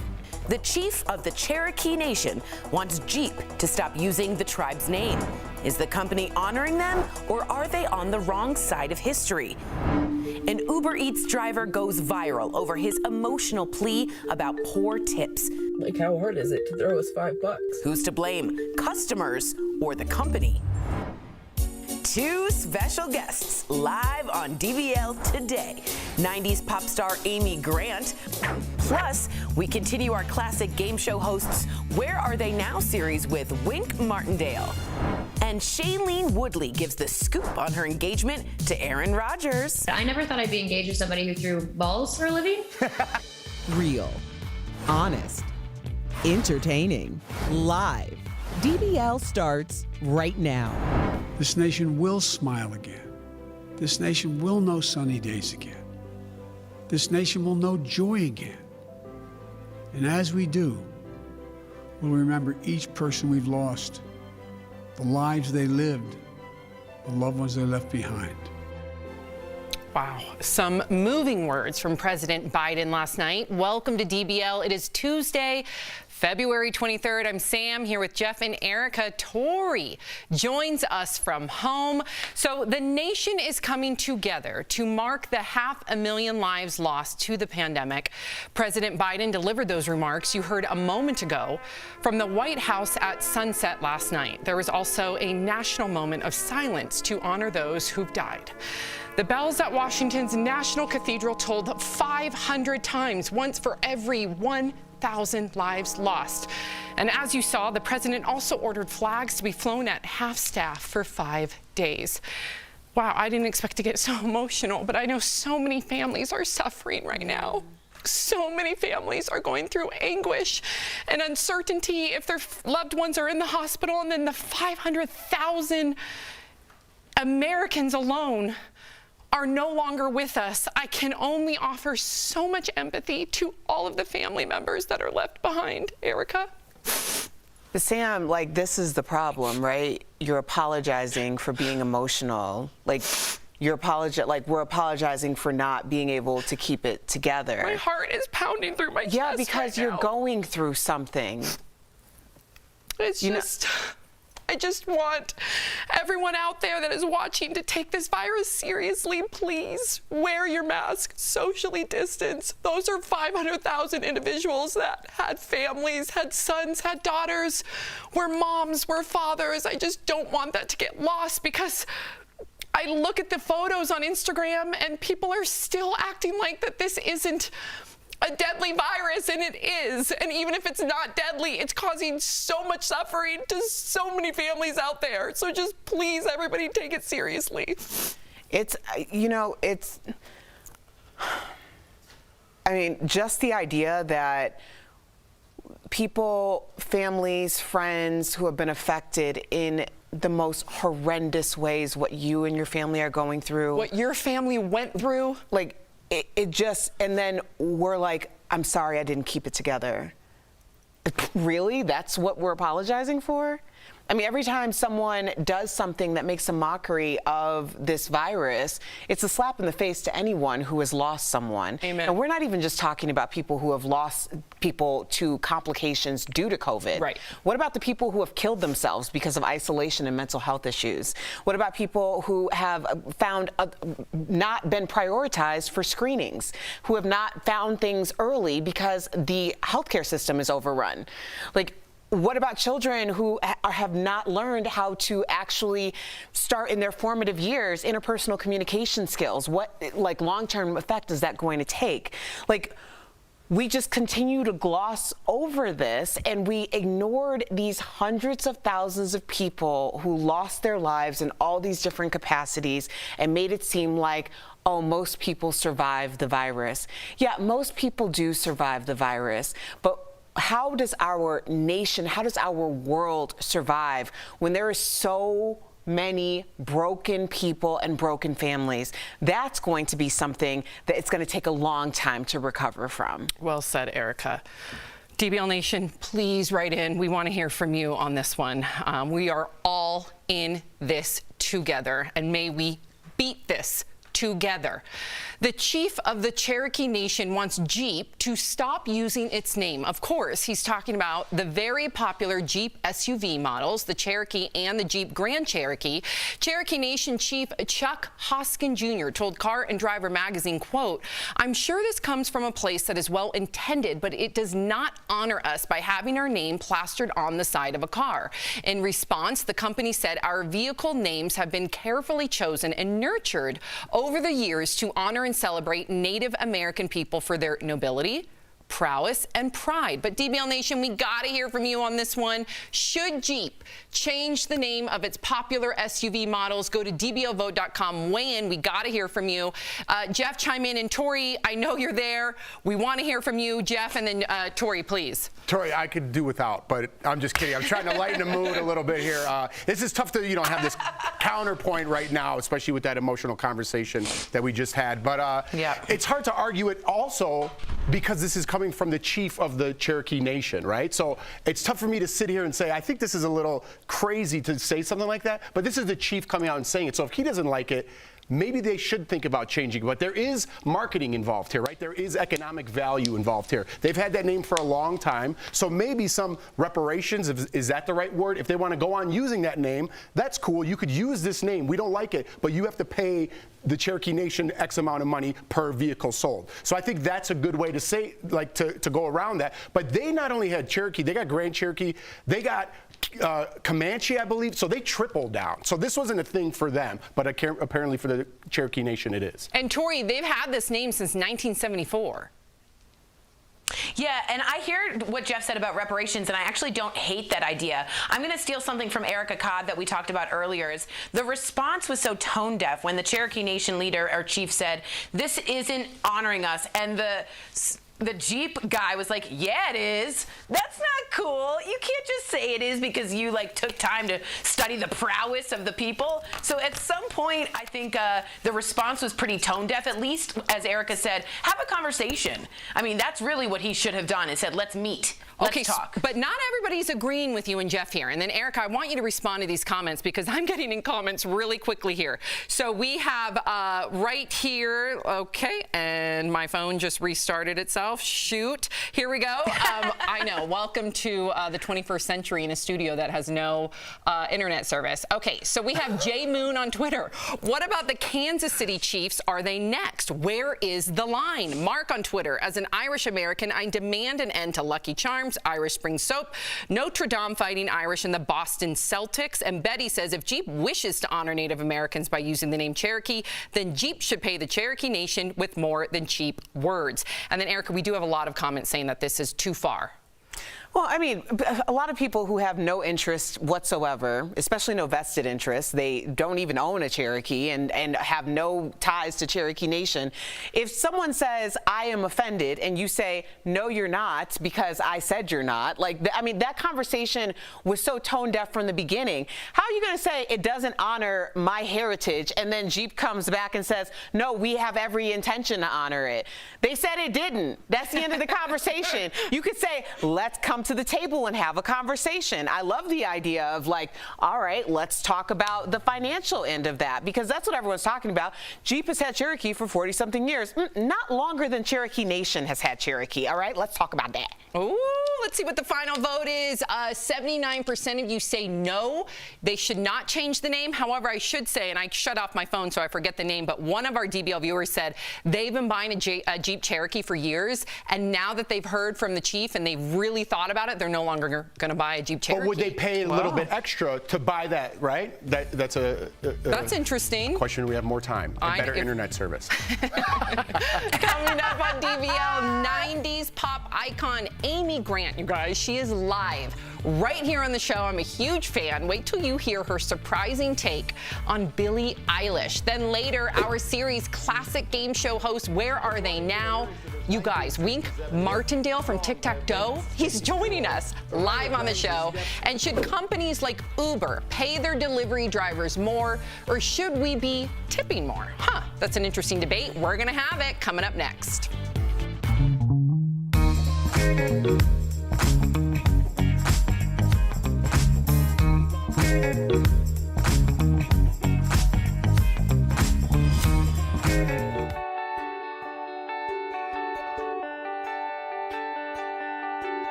next couple of weeks, the price you pay for a gallon of gas could go up 10 to 20 cents, according to the experts at GasBuddy.com. Here's why.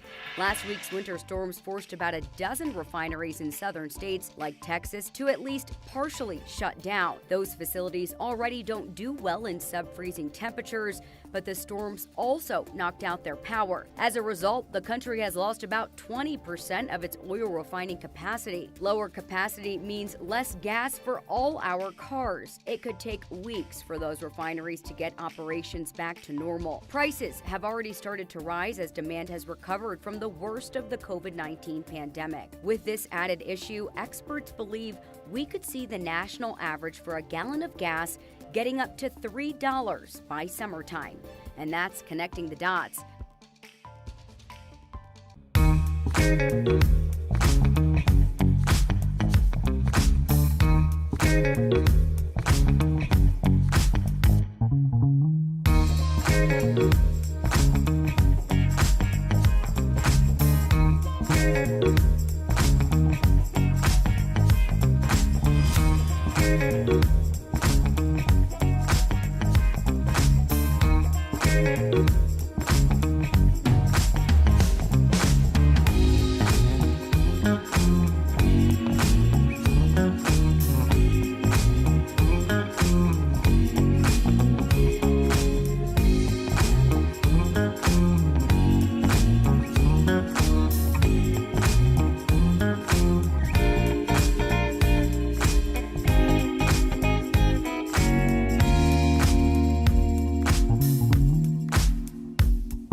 Welcome back to DBL. Do you tip your food delivery drivers, and how much do you tip? That's the question many are asking as food delivery services like Uber Eats and DoorDash are seeing a huge spike in demand thanks to the pandemic. But many drivers feel like they just can't earn a living. Check out this emotional TikTok video from one driver.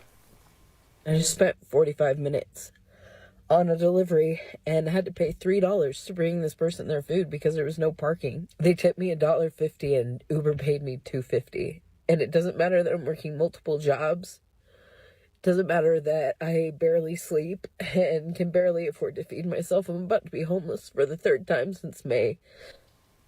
Wow. So if you could do the math, or if you do the math rather, after paying for parking, that driver made just $1 on 45 minutes worth of work. So is it up to consumers to tip these delivery drivers more, or should companies pay them more? What do you think, Jeff? I think they need to come up with some solution where there is no more tipping. Put in more money for the cost of my food or the delivery. I don't want to see a tip jar. I don't want that thing flipped in my face. I don't want to be like, you just made me a sandwich. Do you need $5? Or I'm picking up my food, or this guy's driving. I don't want to take away from him. Give a solid tip, whatever. Even if it's 25%, give them 25% on every order. Don't ask me for anything else. You're getting 25%, and that's the end. Have it included. Yes. Well, as the system's set up now, I mean, it's really exploitation, and we're dealing with a hierarchy in our society, although we say that we don't have one.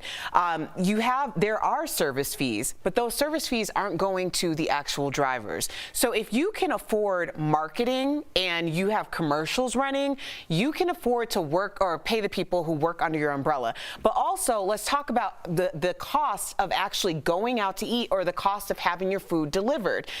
The cost of that means tipping someone. And if you feel like that's an option, then you should likely go call the restaurant and pick up your food, which a lot of people should be doing anyway, because by the way, a lot of mom and pop restaurants are asking for that, as opposed to ordering through these delivery service where they have to pay and they're not getting a portion of that. If you're gonna pick up your order, just call them or send them, go through them directly so that they're getting all the money. And Tori, you know where I think the disconnect is? When we use our phones. Oh, Tori's not on here. Okay. How, would you tip people when you pick it up? When you pick up food, you tip I do. them? Right. I do tip. But wouldn't you like it just included, like I could take my food and go? Wouldn't you like that? No. Tipping's for extraordinary service. That's how how it started. It shouldn't be a business model on how you run your business. It's insane. Well, I think based on the fact that it is our responsibility if we're going to indulge in this service to tip. I think the caveat here is because I do believe that all of our viewers who are watching, they tip their waiters and waitresses, right? They tip their servers.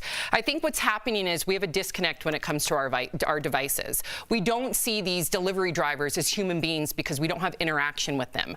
So just remember, envision your DoorDash drivers, your Uber Eats drivers as your servers in cars, as waiters and waitresses in cars, because I strongly believe that you all believe they deserve to be tipped. We just got to remember that we kind of have a disconnect when it comes to this. That's my opinion.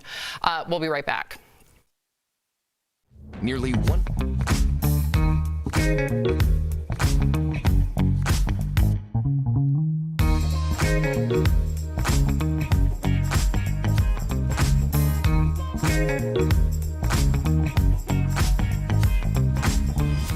The 6-year-old was discovered in the family's basement by her father.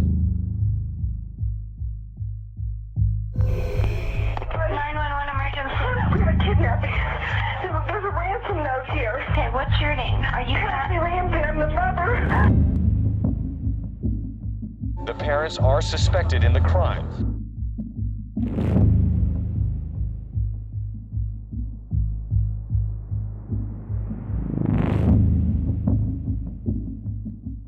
This February, DBL is all new every day.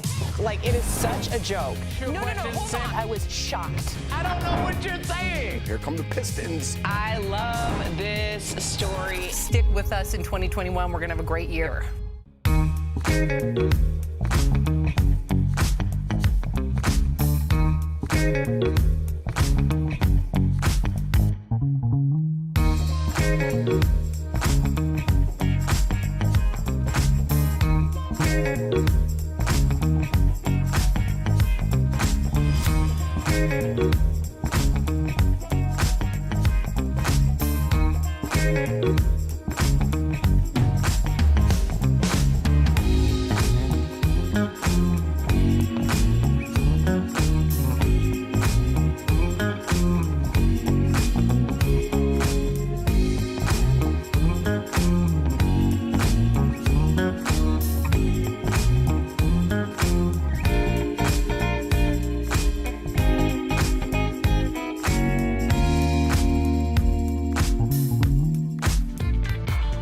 Welcome back to DBL. In the 90s, if you turned on the radio or went to the mall, chances are you heard Amy Grant. Today, she's here to celebrate the 30th anniversary of her 5-time platinum album, Heart in Motion. But before we welcome Amy, let's take a stroll, shall we, down memory lane and see what got her here.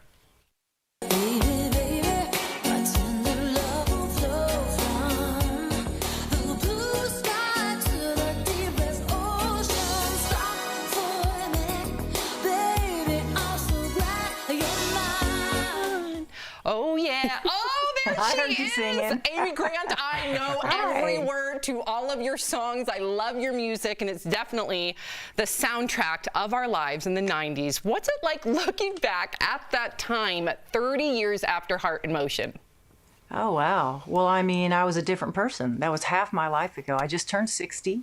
Girl, congrats. Good for you.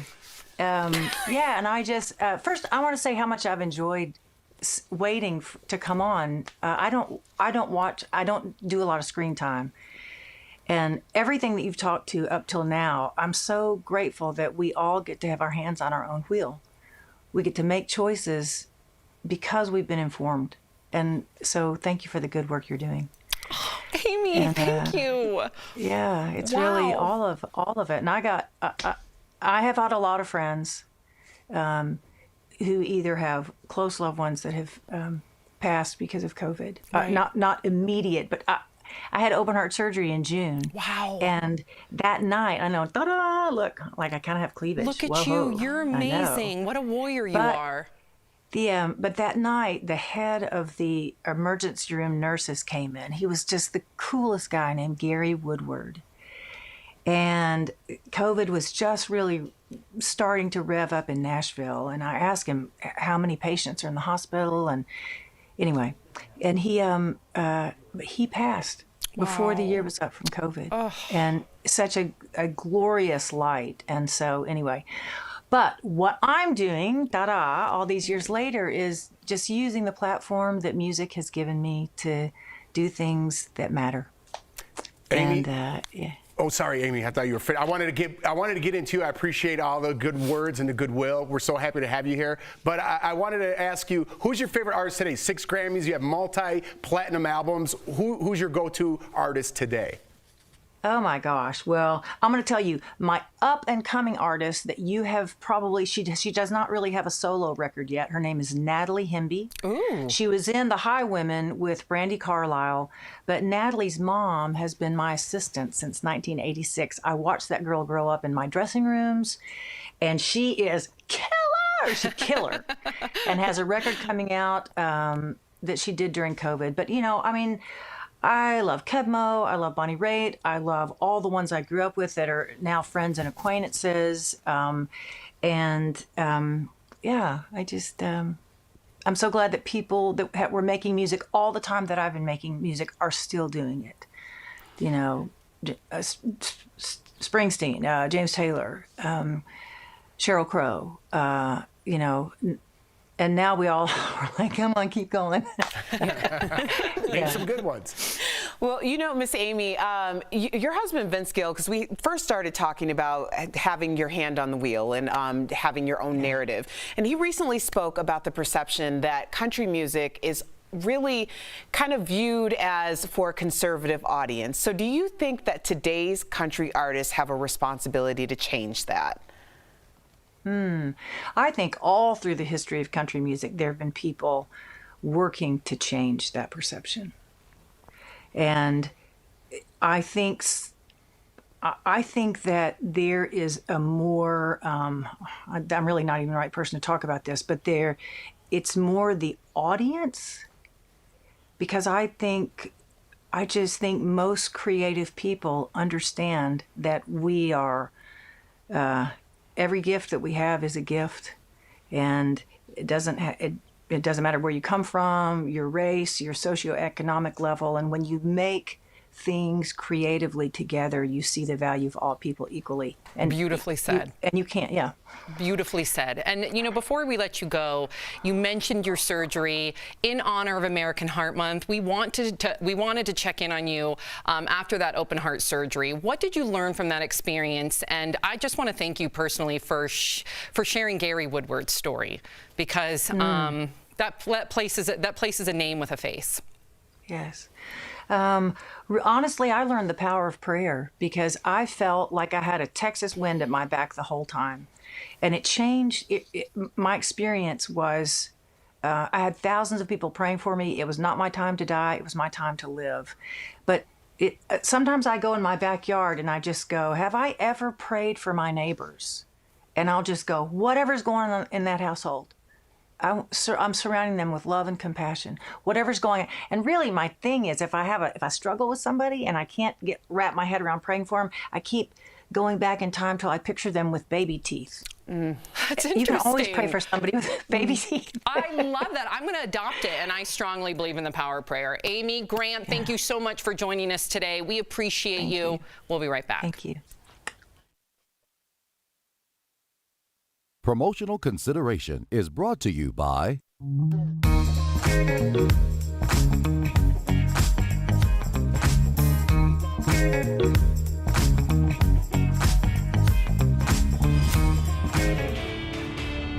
Verify goes straight to the source to get you the truth about rumors that are circulating online. You should wear a mask. Continue to use the measures of wearing a mask. Wear the damn masks. Leaders across the country have been telling us that we need to wear a mask for months now, but the CDC explains that not all masks are created equal. So let's verify. What do you need to look for in these masks? Our source is the CDC website, as well as a few of their recent studies. Any mask is better than no mask. We also spoke with Dr. John Brooks, a chief medical officer for the CDC COVID-19 emergency response. First, let's talk about what features we should be looking for in one of these masks. Our experts say masks with 2 or more layers of washable fabric, ones that fit snugly against your face so you don't have gaps, and masks with a wire on the bridge of your nose to avoid air escaping. Get a mask that fits the size of your face. All of us have a different face, and one mask doesn't necessarily fit all. Meanwhile, here's some features that the CDC says says we should be avoiding. First, masks made from fabric that's hard to breathe through. Also, those that have valves or vents. And when it comes to N95s, the CDC says that you should leave those for healthcare workers. And Brooks says that 2 or more layers is better than 1. There's good evidence that single layer doesn't provide very much protection at all.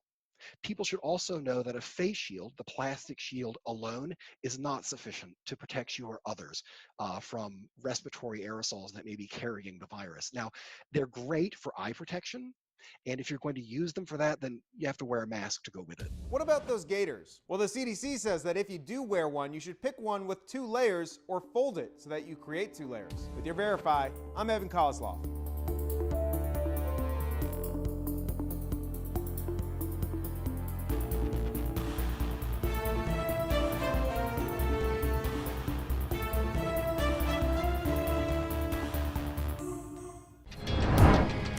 This February, DBL is all new every day.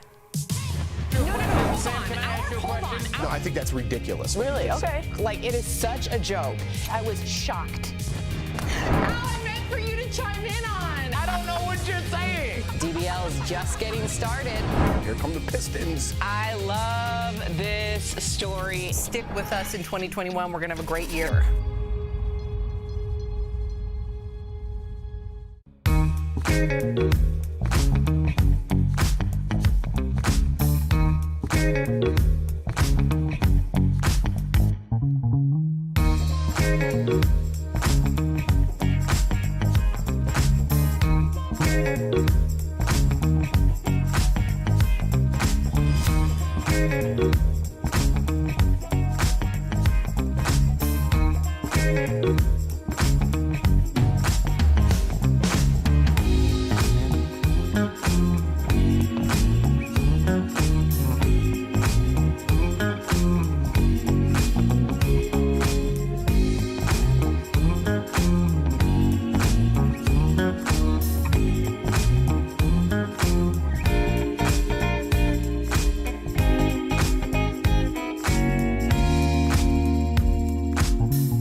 Welcome back to DBL. How cool is Amy Grant, right? If you're leaving us, you can catch the second half of the show on Facebook or YouTube. But if you're sticking around, here is what's coming up. Classic game show host Wink Martindale is here live. He's sharing memories from his show, Tic-Tac-Dough. You do not want to miss it. Plus, opposites really do attract, at least when it comes to Shailene Woodley and Aaron Rodgers. We'll explain. And check out our co-workers tuning in from home. Yes, guys, DBL's new every day. We'll be right back.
is Daily Blast Live. We're talking about what you're talking about. Real, honest, entertaining, live. DBL starts right now. 3, 2. Welcome to DBL. I'm Sam here with Jeff and Erica. Tori joins us from home. All right, so hi, Tori. Actress Shailene Woodley has confirmed that she and NFL quarterback Aaron Rodgers, they're engaged. Speaking on The Tonight Show with Jimmy Fallon, Shailene admitted that she is not a football fan at all, has never even been to a game, and never thought that she would end up marrying a guy who, quote, throws balls for a living. Watch. When we met also, like, I knew he was a football guy, but I didn't know, like, what kind of a football guy he was. Friends would be like, you got to watch his YouTube greatest, or you got, and I was like, I don't get it. He's good. He's great. He's like, really I don't understand.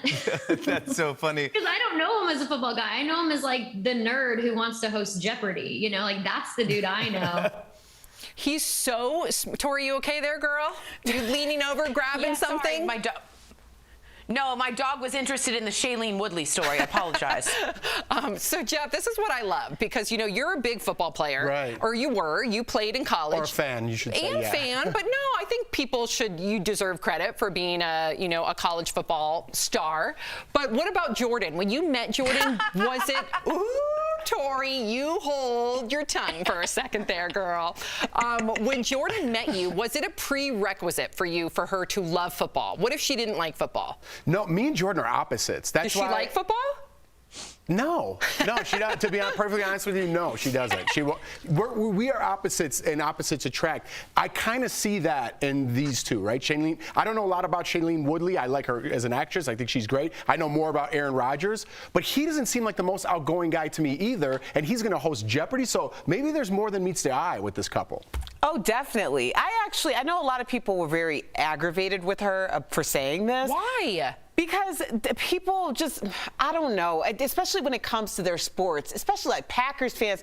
Listen, y'all, we have one in the house. He's wearing a Packers mask right now. He is? Oh, my God. As a Bears fan, I grew up a Bears fan. So, like, my last big relationship, football was a major part of it. Like, I mean, we would schedule our entire weekends around football. Boo. Now, this relationship, my marriage, now, I was very forthcoming. We go to all the Broncos home games just about. But I am very clear. The reason why I am here is for the food, the drink, and some atmosphere. Ooh, I like that, Erica. Like, I'm very clear. So don't try to be something that you're not. And she's not trying to be like, oh, go touchdown. You know, she's just saying, I like the guy. I don't care what he does. When I first met Mark, Tori, I pretended I was a huge basketball fan.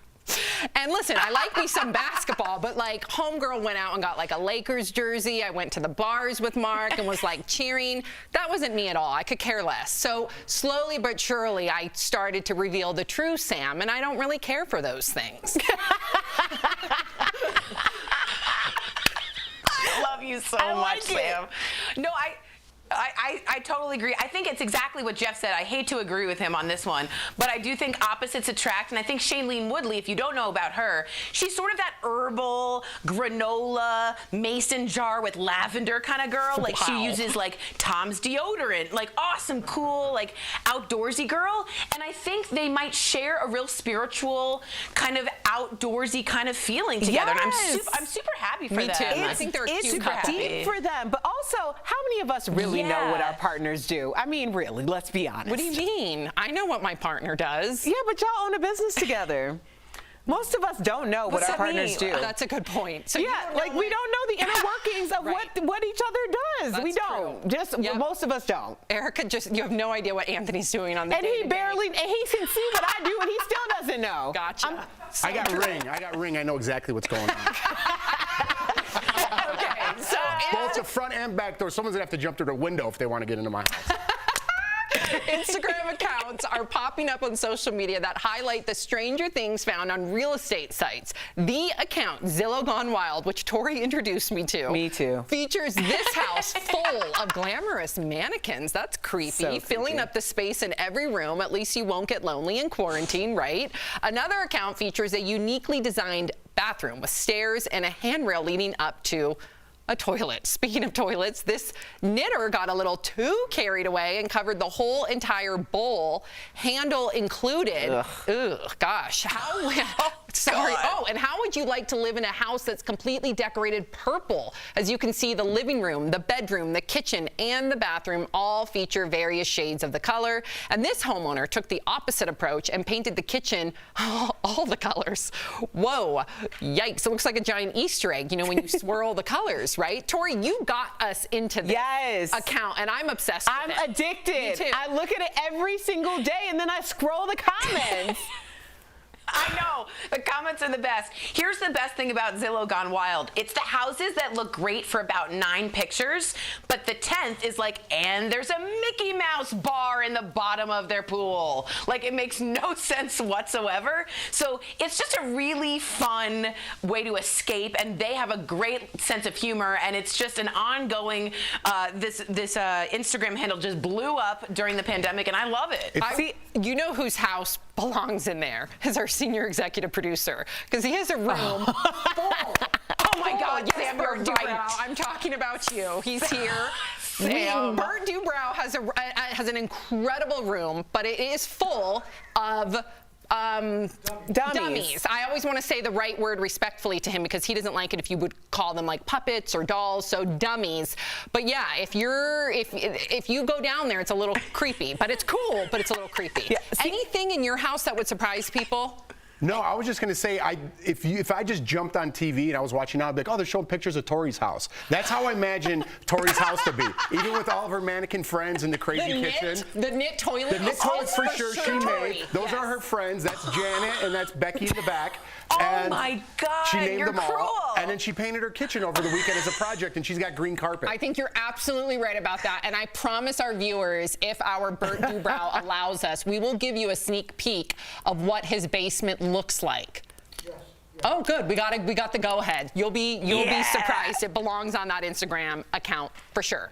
Coming up on DBL, teenagers behaving selflessly, how they're helping seniors get the COVID vaccine later in Heart Threads. And next, we're talking live with Wink Martindale, you guys, host of the hit game show Tic Tac Dough. Do not miss our series Classic Game Show hosts. Where are they now?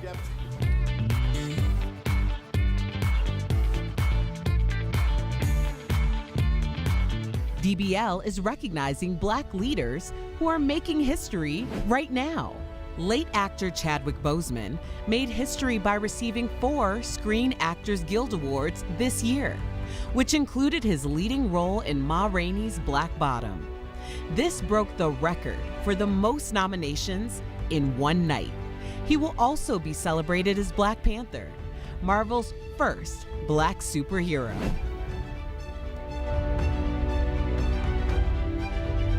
Closed couch.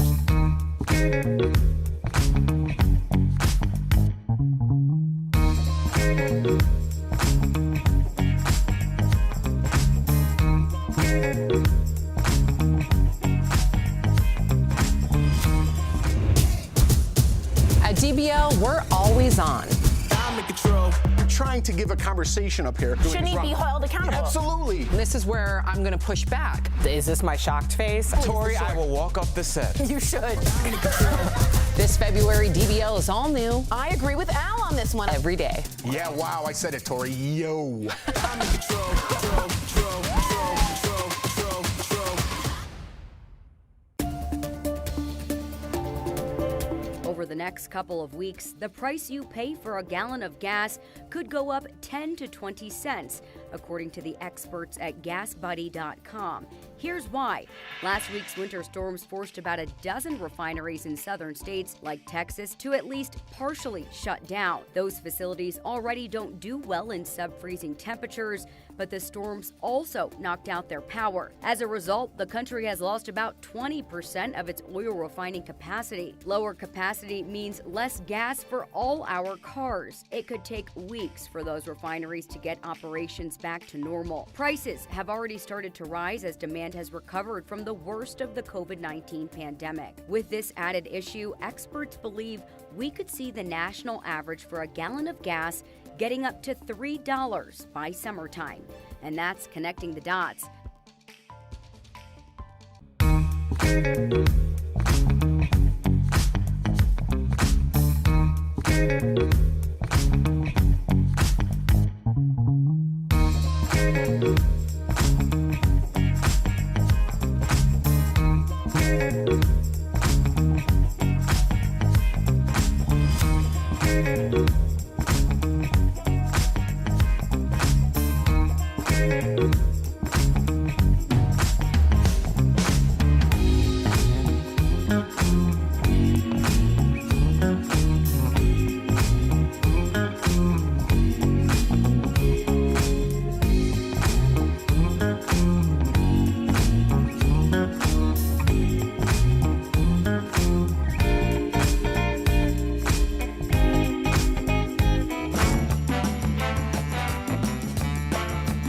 Animal songs for $300 to the pot. According to the lyrics of this 1967 hit song by a famous singing duo, orangutans are skeptical. Orangutans, Wink. Oh. Did I say orange? I didn't. No, I didn't. I did not say that. I'm going to start all over. Welcome back to DBL. Don't let that funny moment fool you. Our special guest is a master of words. He's a legendary game show host known for his time on Debt, Gambit, and of course, Tic-Tac-Toe. Please welcome the legendary, there he is, Wink Martindale. Thank you. Thank you. Wink, you look incredible, and of course you sound great. Exactly the same. For someone with a 6-decade career under their belts, what moments from your game show days ended up sticking with you the most? Bloopers like we just saw, or when a contestant wins big? I hate that blooper. I hate that. That was so embarrassing. I mispronounce words all the time, so don't worry. I think that when Tom McKee was our biggest winner on Tic-Tac-Toe, he was on for 47 straight days. He won about $350,000. Wow. And in the 70s, that was a record until Ken Jennings beat that record big time on Jeopardy. Wow. Wink, that's amazing. I got to tell you about the orange thing, too. I didn't think I could ever follow in your career. After that, I'm like, that's me. Me and Wink are the same guy. I do it all the time, Wink, so don't worry about it. I got to know, Wink, where did that name come from? Where did the name Wink come from? Because it's so classic. Well, my real name is Winston, and I had a kid that we played with in the neighborhood growing up named Jimmy McCord, and he couldn't say Winston, and it came out sounding somehow like Winky. So I became the Winky Martindale. And of course, you don't get into this business with a name like Winky. So I shortened it to Wink, and it served me well over the years. Wow. It sure has. That's a great story. I should have been Kaka because that's how everyone pronounced my name who couldn't enunciate words for Erica. Thankfully, that didn't stick. Yeah, thank goodness. Now, Sam mentioned your 6-decade career. You also have hosted 21 shows. So do you have a favorite show? I think that I would have to say Tic-Tac-Toe simply because I got used to those checks coming in on a regular basis. Oh, yeah. And I did it for almost 13 years. So, plus, everybody seemed to know how to play. It was a simple game. Everybody could understand it. And I think that was the reason for its success over the years. Wow. And Wink, I've noticed that there's, of course, a return of some old game shows like the dating game. Why do you think that there's a classic game show comeback right now? And is there a possibility that we could get you in one of your game shows back? Come on, Wink. I think I've got one more good game show hosting job left in me. So I'm hoping to get that phone call one of these days. Yes. But I think that the classic shows are the best shows. And so I think that's the reason you see classic dating game and that sort of thing coming back. So, Wink, I think you're ready to go right now. I mean, you got the jacket on, you got the tie. I mean, I think you're ready to step onto a set right now. If you could host anything right now, Wink, not one of your old shows, but maybe one that's more current, what would you jump in? What would you like to host? Good question. Jeopardy. Ooh. Jeopardy. Ooh, Jeopardy producers. No question about it. Are you listening? What do you make of the current trend to pick a celebrity, though, to host these game shows? Well, I think celebrities or regular hosts, they all do a good job. If you're a celebrity and you're a good host, you're going to do a good job of hosting a game show. If you're just a person off the street, you're a good host, you'll do a good job hosting a game show. Doesn't matter. Wink, you're building up my energy here. Wink, do you have any Instagram? Or I heard you might even have a YouTube. I think you have a YouTube, right? Yeah, yeah. What do you do on there? I mean, I'm having a great time right now. I don't know about everybody else. You want to be best friends with Wink. I want to hang out, is what I'm saying. Well, I have a lot of different game shows on there. I have a friend, John Ritchie Jr., who works with me on that channel, and we're always putting things up that I think people will enjoy if they'll just tune in, take a look. All right. I know. Everybody, make sure you go to the YouTube. But what's interesting is we already have viewers that are already subscribed to your YouTube channel, Wink. Before we let you go, we would be sorry if we didn't ask you about your run-in with Elvis. Now, many might know that you discovered Elvis as a disc jockey in Memphis. But Wink, we're going to play a special video right now for our audience. Look at that. It shows a very young you talking to a very young Elvis who's leaning on a jukebox. Tell me the story behind this.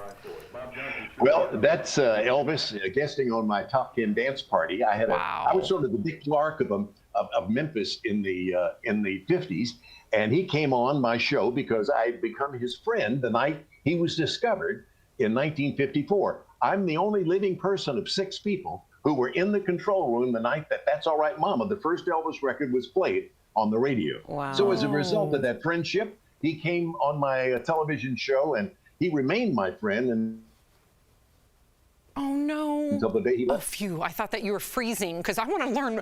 Like, what was Elvis like? What was he like? Give us something about Elvis that none of us would know.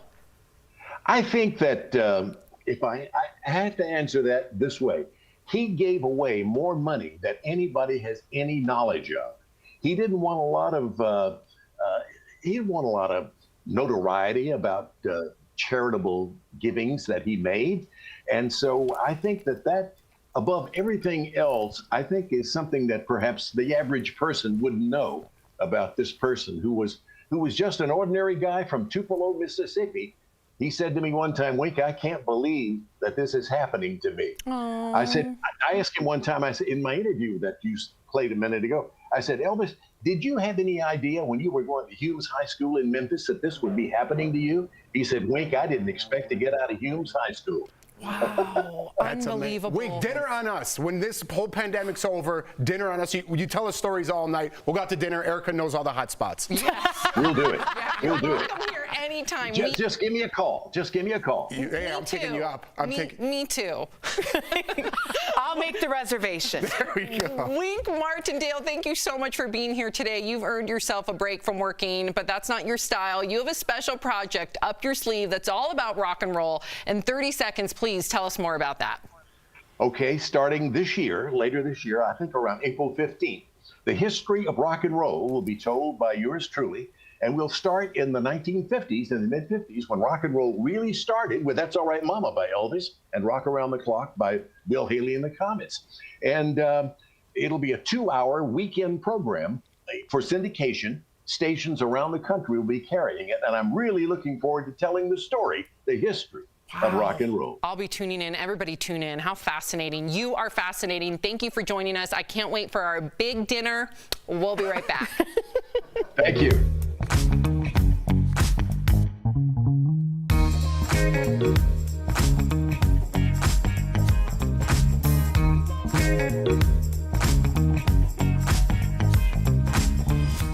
The 6-year-old was discovered in the family's basement by her father. 911 emergency. We have a kidnapping. There's a ransom note here. Okay, what's your name? Are you Happy Ramsey? I'm the mother. The parents are suspected in the crime.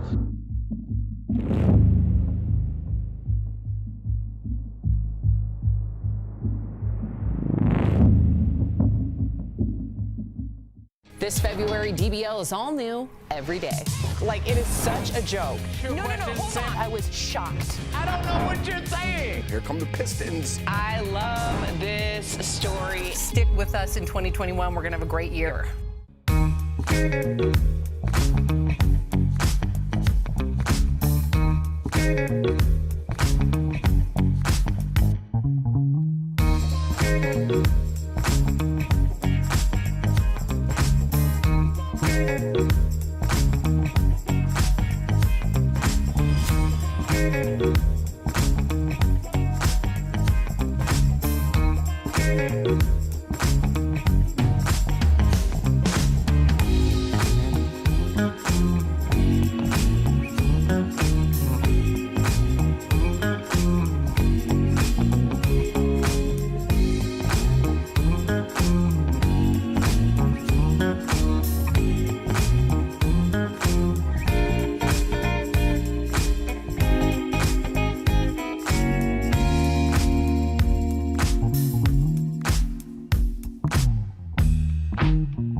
Welcome back to DBL. Today's Heart Threads is all about the younger generation setting a good example. Watch how 2 teens stepped in to help seniors get their COVID vaccine scheduled.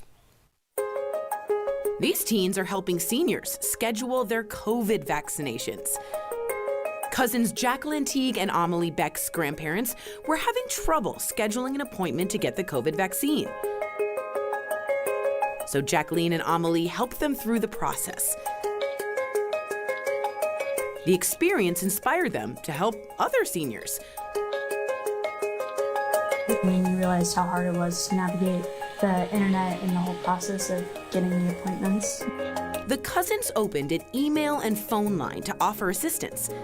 It's just like guiding people through the process. Most people just need like a prompt and to know where to go. So that's pretty much mostly what we do, is just kind of giving people the tools to go to the next step.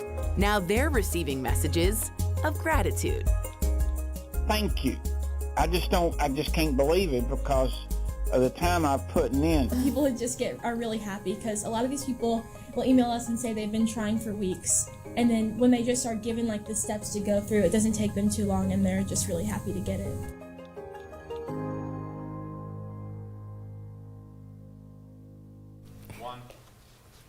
That is life-saving. We'll be right back. Valentine's Day might be over, but DBL is helping one lucky viewer keep the romance alive. We're giving away a luxurious date night at home, valued at more than $1,600. From silk sheets to luxurious robes, from relaxing facials to loungewear and designer shoes. We're even throwing in decadent chocolate and wine. Head to our website, dailyblastlive.com, to enter. The giveaway ends February 26th, so enter now. Promotional consideration is brought to you by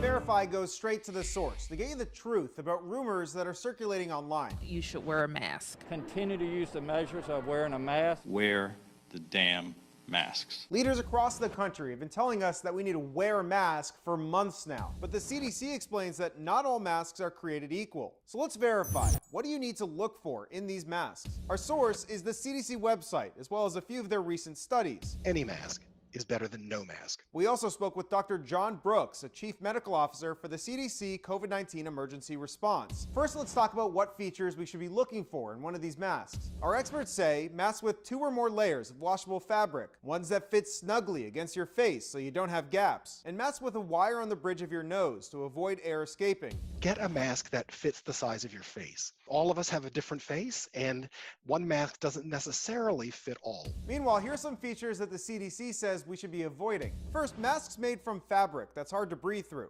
Also, those that have valves or vents. And when it comes to N95s, the CDC says that you should leave those for healthcare workers. And Brooks says that 2 or more layers is better than 1. There's good evidence that single layer doesn't provide very much protection at all. People should also know that a face shield, the plastic shield alone, is not sufficient to protect you or others from respiratory aerosols that may be carrying the virus. Now, they're great for eye protection, and if you're going to use them for that, then you have to wear a mask to go with it. What about those gaiters? Well, the CDC says that if you do wear one, you should pick one with 2 layers or fold it so that you create 2 layers. With your Verify, I'm Evan Kozloff.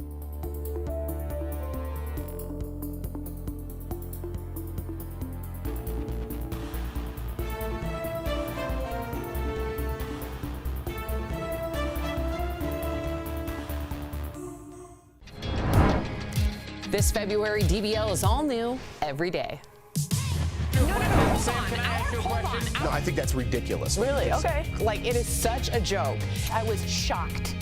I meant for you to chime in on. I don't know what you're saying. DBL is just getting started. Here come the Pistons. I love this story. Stick with us in 2021. We're going to have a great year.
Tomorrow on DBL, Hollywood Squares host John Davidson is talking to us live. Don't miss our week-long series, Classic Game Show hosts, Where Are They Now? And a special edition of True Crime Chronicles, JonBenet Ramsey's half-brother speaking out. Will her killer ever be caught? If somebody out there knows something, this can be solved. We can find the killer, JonBenet. That's tomorrow on DBL. You do not want to miss tomorrow. Wow, quite the interview. Welcome back to DBL. Yesterday, we had the one and only Bob Eubanks on the show. You remember him, of course, from the classic game show, The Newlywed Game. Well, we had such a good conversation that we totally ran out of time and didn't get a chance to talk with him about what he's up to now. Turns out he's teamed up with this product, the 60 Up Balance Board. Bob said that it's completely changed his life. He's much steadier on his feet and able to golf again. So for more information, go to 60up.com. We also want to thank Bob for stopping by the show. It was so cool to catch up with him and talk about that iconic game show. He is definitely a legend. And then before we leave you, how much time do we have? Because we want to show you little Bert Dubrow. Yeah, there.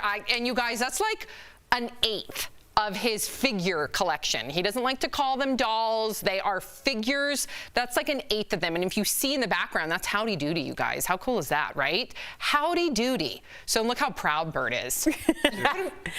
ZillowGoneWild.com. What if you had to spend the night down there? You should film for the show because I would bust out through the basement wall like a cartoon. No way. DBL's new every day. Bye, Tori. We'll see you guys tomorrow. Same time, same place.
Talking about today on Daily Blast Live.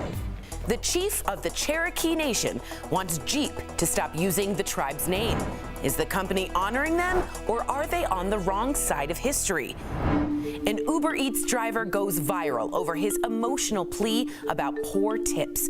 Like, how hard is it to throw us $5? Who's to blame, customers or the company?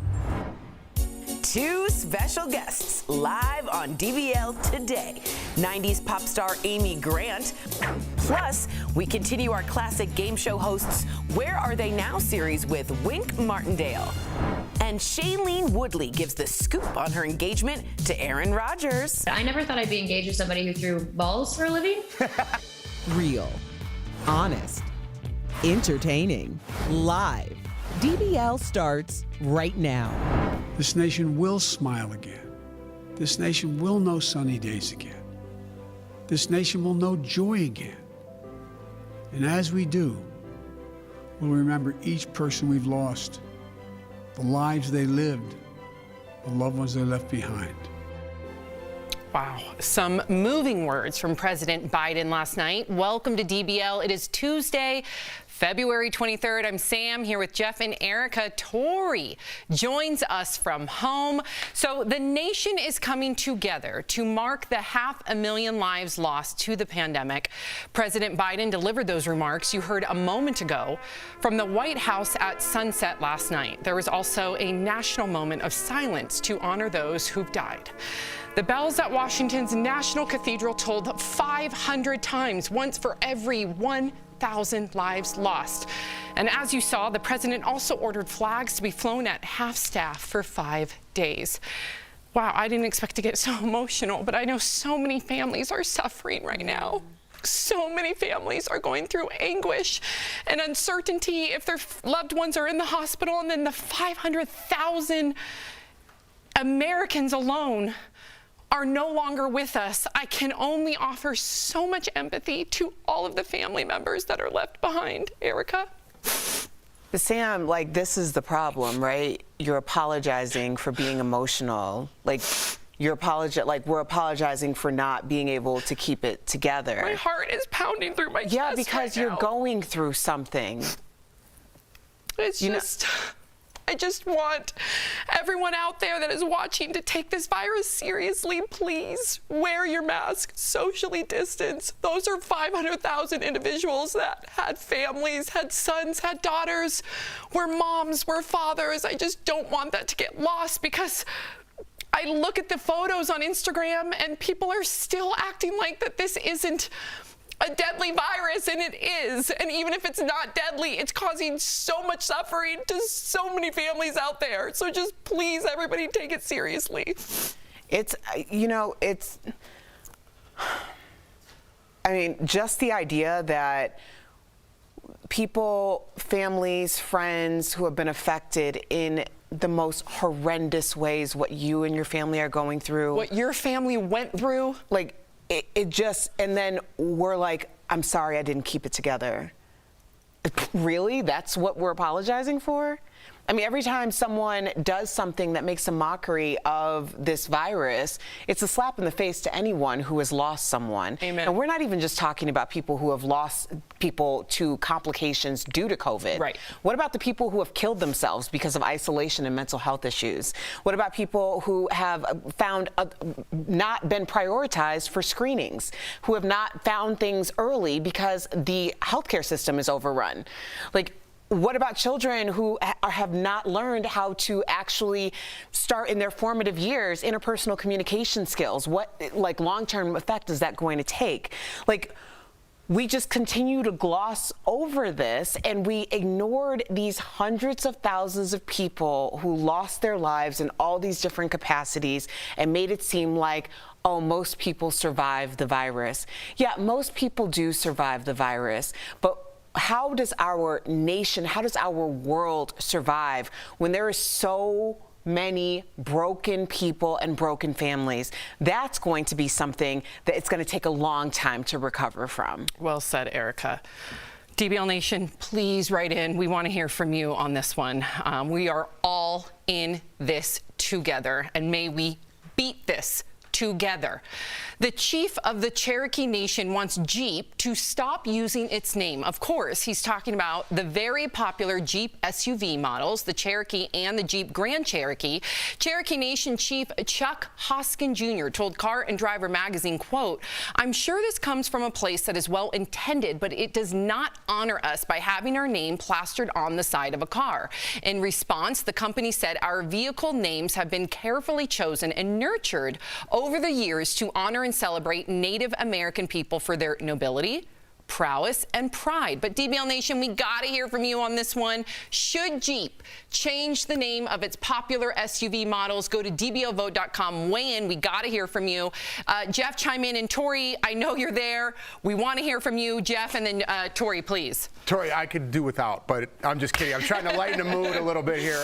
This is tough to, have this counterpoint right now, especially with that emotional conversation that we just had. But it's hard to argue it also because this is coming from the chief of the Cherokee Nation, right? So it's tough for me to sit here and say, I think this is a little crazy to say something like that, but this is the chief coming out and saying it. So if he doesn't like it, maybe they should think about changing. But there is marketing involved here, right? There is economic value involved here. They've had that name for a long time. So maybe some reparations, is that the right word? If they want to go on using that name, that's cool. You could use this name. We don't like it, but you have to pay the Cherokee Nation X amount of money per vehicle sold. So I think that's a good way to say, to go around that. But they not only had Cherokee, they got Grand Cherokee, they got Comanche, I believe. So they tripled down. So this wasn't a thing for them, but apparently for the Cherokee Nation it is. And Tori, they've had this name since 1974.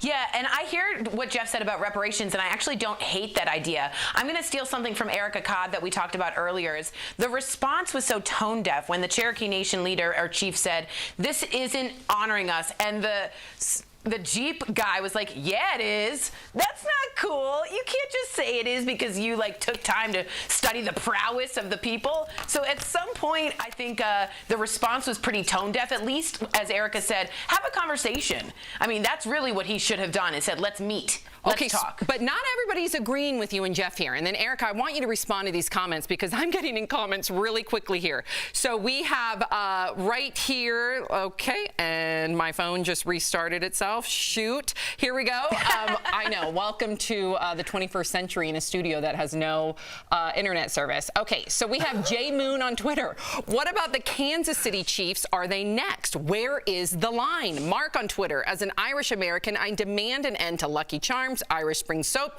Notre Dame Fighting Irish, and the Boston Celtics. And Betty says if Jeep wishes to honor Native Americans by using the name Cherokee, then Jeep should pay the Cherokee Nation with more than cheap words. And then, Erica, we do have a lot of comments saying that this is too far.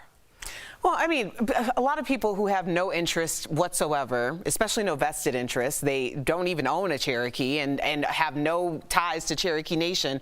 If someone says, "I am offended," and you say, "No, you're not, because I said you're not," I mean, that conversation was so tone deaf from the beginning. How are you going to say it doesn't honor my heritage, and then Jeep comes back and says, "No, we have every intention to honor it"?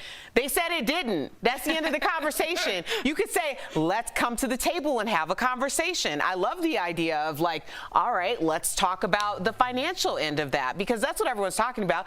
Jeep has had Cherokee for 40-something years, not longer than Cherokee Nation has had Cherokee. All right, let's talk about that. Ooh, let's see what the final vote is. 79% of you say no, they should not change the name. However, I should say, and I shut off my phone so I forget the name, but one of our DBL viewers said they've been buying a Jeep Cherokee for years, and now that they've heard from the chief and they've really thought about it, they're no longer going to buy a Jeep Cherokee. But would they pay a little bit extra to buy that, right? That's interesting. Question. We have more time. Better internet service. Coming up on DBL, 90s pop icon Amy Grant, you guys. She is live right here on the show. I'm a huge fan. Wait till you hear her surprising take on Billie Eilish. Then later, our series classic game show hosts, Where Are They Now? You guys, Wink Martindale from Tic Tac Dough, he's joining us live on the show. And should companies like Uber pay their delivery drivers more, or should we be tipping more? That's an interesting debate. We're going to have it coming up next.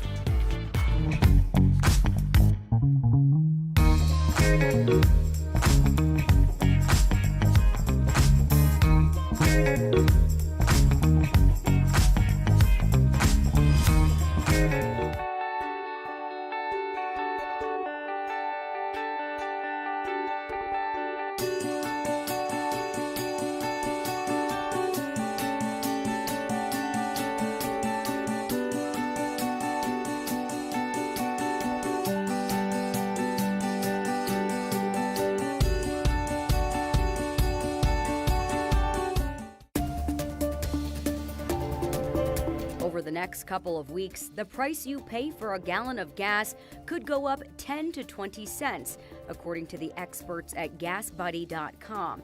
Here's why.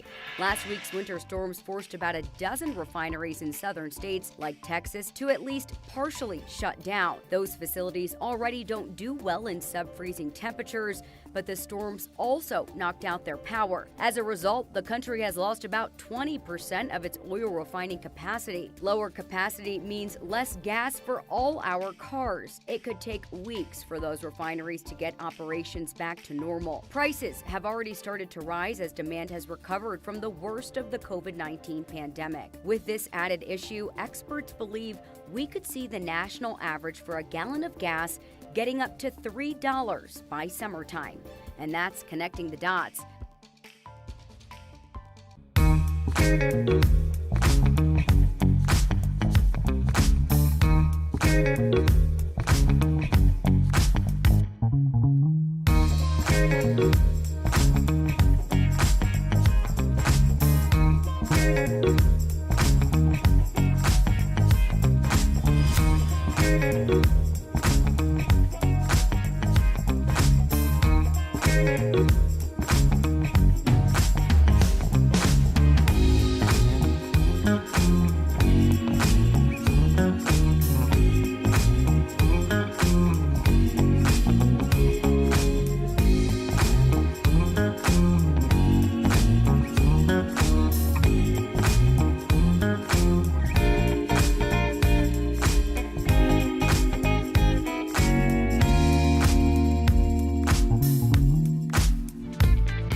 Welcome back to DBL. Do you tip your food delivery drivers, and how much do you tip? That's the question many are asking as food delivery services like Uber Eats and DoorDash are seeing a huge spike in demand thanks to the pandemic. But many drivers feel like they just can't earn a living. Check out this emotional TikTok video from one driver. I just spent 45 minutes on a delivery and had to pay $3 to bring this person their food because there was no parking. They tipped me $1.50 and Uber paid me $2.50. And it doesn't matter that I'm working multiple jobs. It doesn't matter that I barely sleep and can barely afford to feed myself. I'm about to be homeless for the third time since May. Wow. So if you could do the math, or if you do the math rather, after paying for parking, that driver made just $1 on 45 minutes worth of work. So is it up to consumers to tip these delivery drivers more, or should companies pay them more? What do you think, Jeff? I think they need to come up with some solution where there is no more tipping. Put in more money for the cost of my food or the delivery. I don't want to see a tip jar. I don't want that thing flipped in my face. I don't want to be like, you just made me a sandwich. Do you need $5? Or I'm picking up my food, or this guy's driving. I don't want to take away from him. Give a solid tip, whatever. Even if it's 25%, give them 25% on every order. Don't ask me for anything else. You're getting 25%, and that's the end. Have it included. Yes. Well, as the system's set up now, I mean, it's really exploitation, and we're dealing with a hierarchy in our society, although we say that we don't have one. There are service fees, but those service fees aren't going to the actual drivers. So if you can afford marketing and you have commercials running, you can afford to work or pay the people who work under your umbrella. But also, let's talk about the cost of actually going out to eat or the cost of having your food delivered. the cost of that means tipping someone. And if you feel like that's an option, then you should likely go call the restaurant and pick up your food, which a lot of people should be doing anyway, because by the way, a lot of mom and pop restaurants are asking for that, as opposed to ordering through these delivery service where they have to pay and they're not getting a portion of that. If you're gonna pick up your order, just call them or send them, go through them directly so that they're getting all the money. And Tori, you know where I think the disconnect is? When we use our phones. Oh, Tori's not on here. Okay. Would you tip people when you pick it up? When you pick up food, you tip I do. them? Right. I do tip. But wouldn't you like it just included, like I could take my food and go? Wouldn't you like that? No. Tipping's for extraordinary service. That's how how it started. It shouldn't be a business model on how you run your business. It's insane. Well, I think based on the fact that it is our responsibility if we're going to indulge in this service to tip. I think the caveat here is because I do believe that all of our viewers who are watching, they tip their waiters and waitresses, right? They tip their servers. I think what's happening is we have a disconnect when it comes to our devices. We don't see these delivery drivers as human beings because we don't have interaction with them. So just remember, envision your DoorDash drivers, your Uber Eats drivers as your servers in cars, as waiters and waitresses in cars, because I strongly believe that you all believe they deserve to be tipped. We just got to remember that we kind of have a disconnect when it comes to this. That's my opinion. We'll be right back. Nearly 100.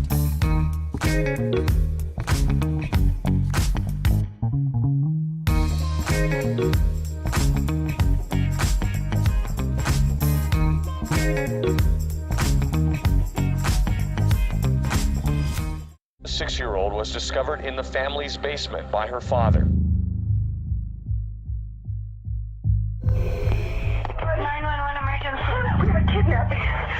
There's a ransom note here. Okay, what's your name? Are you Happy Ramsey? I'm the mother. The parents are suspected in the crime.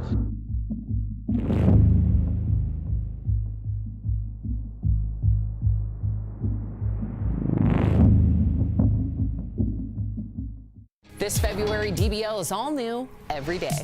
Like, it is such a joke. No, hold on. I was shocked. I don't know what you're saying. Here come the Pistons. I love this story. Stick with us in 2021. We're going to have a great year.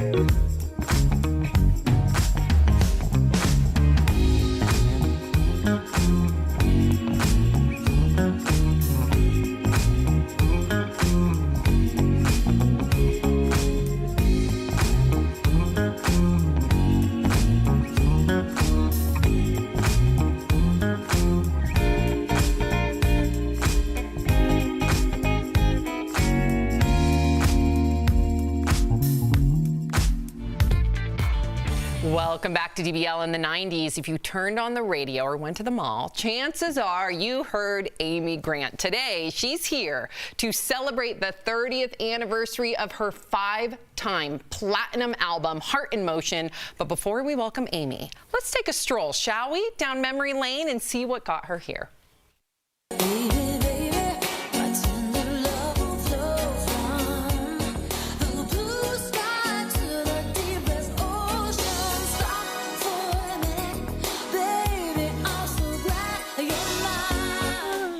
Oh, yeah. Oh, there I heard she you is. singing. Amy Grant, I know every word to all of your songs. I love your music, and it's definitely the soundtrack of our lives in the 90s. What's it like looking back at that time, 30 years after Heart in Motion? Oh, wow. Well, I mean, I was a different person. That was half my life ago. I just turned 60. Wow. Girl, congrats. Good for you. Yeah, and I just, first, I want to say how much I've enjoyed waiting to come on. I don't do a lot of screen time, and everything that you've talked to up till now, I'm so grateful that we all get to have our hands on our own wheel. We get to make choices because we've been informed, and so thank you for the good work you're doing. Amy, thank you.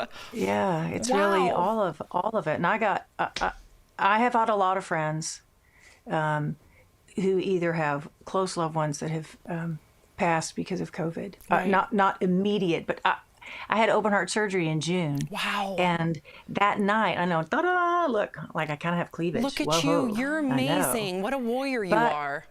But that night, the head of the emergency room nurses came in. He was just the coolest guy named Gary Woodward. And COVID was just really starting to rev up in Nashville. And I asked him how many patients are in the hospital. And anyway, and he passed before the year was up from COVID. Oh. And such a glorious light. And so anyway, but what I'm doing, all these years later, is just using the platform that music has given me to do things that matter. Amy? And yeah. Oh, sorry, Amy. I thought you were. I wanted to get into you. I appreciate all the good words and the goodwill. We're so happy to have you here. But I wanted to ask you, who's your favorite artist today? 6 Grammys. You have multi-platinum albums. Who's your go-to artist today? Oh my gosh. Well, I'm going to tell you, my up and coming artist that you have probably, she does not really have a solo record yet. Her name is Natalie Hemby. Ooh. She was in The High Women with Brandi Carlile, but Natalie's mom has been my assistant since 1986. I watched that girl grow up in my dressing rooms, and she is killer. She's killer, and has a record coming out that she did during COVID. But, you know, I mean, I love Kebmo, I love Bonnie Raitt, I love all the ones I grew up with that are now friends and acquaintances. Yeah, I just, I'm so glad that people that were making music all the time that I've been making music are still doing it. You know, Springsteen, James Taylor, Sheryl Crow, you know, and now we all are like, come on, keep going. Name some good ones. Well, you know, Miss Amy, your husband, Vince Gill, because we first started talking about having your hand on the wheel and having your own narrative. And he recently spoke about the perception that country music is really kind of viewed as for a conservative audience. So do you think that today's country artists have a responsibility to change that? I think all through the history of country music, there have been people working to change that perception. And I think that there is a more, I'm really not even the right person to talk about this, but it's more the audience, because I just think most creative people understand that we are, every gift that we have is a gift, and it doesn't matter where you come from, your race, your socioeconomic level, and when you make things creatively together, you see the value of all people equally. And beautifully said. You can't, yeah. Beautifully said. And, you know, before we let you go, you mentioned your surgery. In honor of American Heart Month, we wanted to check in on you after that open heart surgery. What did you learn from that experience? And I just want to thank you personally for sharing Gary Woodward's story, because that places a name with a face. Yes. Honestly, I learned the power of prayer, because I felt like I had a Texas wind at my back the whole time. And it changed. My experience was I had thousands of people praying for me. It was not my time to die. It was my time to live. But sometimes I go in my backyard and I just go, have I ever prayed for my neighbors? And I'll just go, whatever's going on in that household, I'm surrounding them with love and compassion, whatever's going on. And really, my thing is, if I struggle with somebody and I can't wrap my head around praying for them, I keep going back in time till I picture them with baby teeth. That's interesting. You can always pray for somebody with baby teeth. I love that. I'm going to adopt it, and I strongly believe in the power of prayer. Amy Grant, thank you so much for joining us today. We appreciate you. We'll be right back. Thank you. Promotional consideration is brought to you by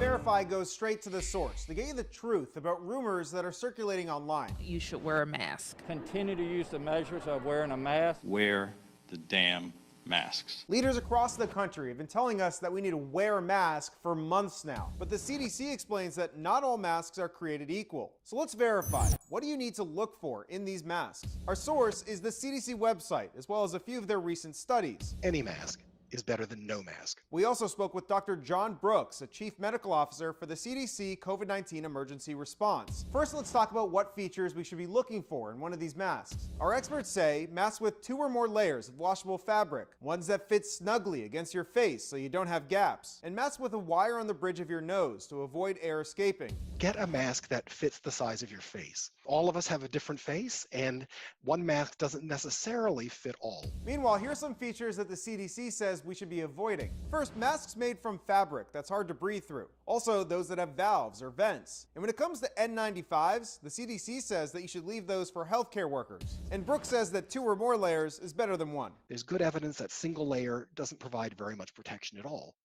People should also know that a face shield, the plastic shield alone, is not sufficient to protect you or others from respiratory aerosols that may be carrying the virus. Now, they're great for eye protection, and if you're going to use them for that, then you have to wear a mask to go with it. What about those gaiters? Well, the CDC says that if you do wear one, you should pick one with 2 layers or fold it so that you create 2 layers. With your Verify, I'm Evan Kozloff.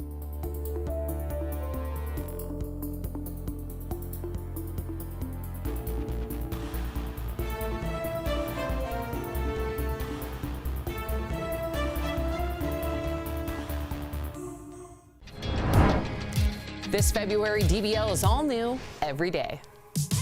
Hold on. No, I think that's ridiculous. Really? Okay. Like, it is such a joke. I was shocked. I meant for you to chime in on. I don't know what you're saying. DBL is just getting started. Here come the Pistons. I love this story. Stick with us in 2021. We're going to have a great year.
DBL. How cool is Amy Grant, right? If you're leaving us, you can catch the second half of the show on Facebook or YouTube.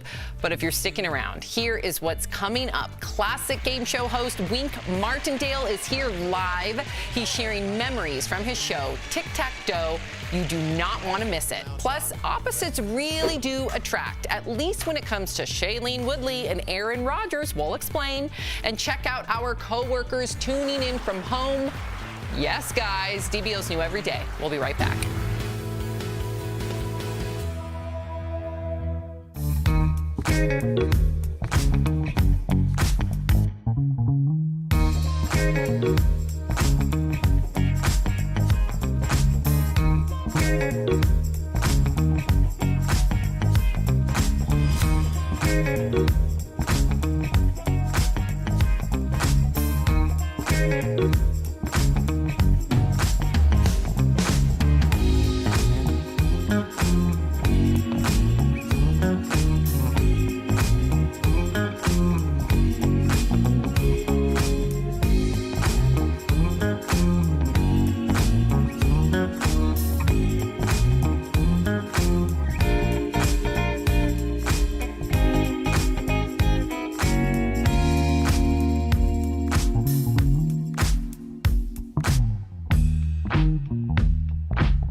Is Daily Blast Live. We're talking about what you're talking about.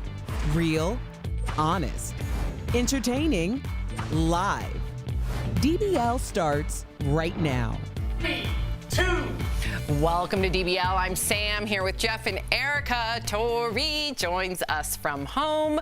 All right, so hi, Tori. Actress Shailene Woodley has confirmed that she and NFL quarterback Aaron Rodgers, they're engaged. Speaking on The Tonight Show with Jimmy Fallon, Shailene admitted that she is not a football fan at all, has never even been to a game, and never thought that she would end up marrying a guy who, quote, throws balls for a living. Watch.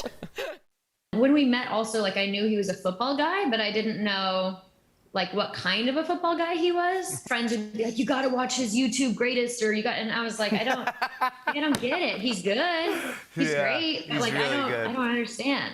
That's so funny. Because I don't know him as a football guy. I know him as, like, the nerd who wants to host Jeopardy. You know, like, that's the dude I know.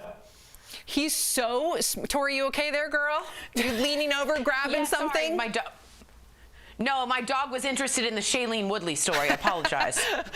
So, Jeff, this is what I love, because, you know, you're a big football player. Right. Or you played in college. Or a fan, you should say. And fan, but no, I think you deserve credit for being a college football star.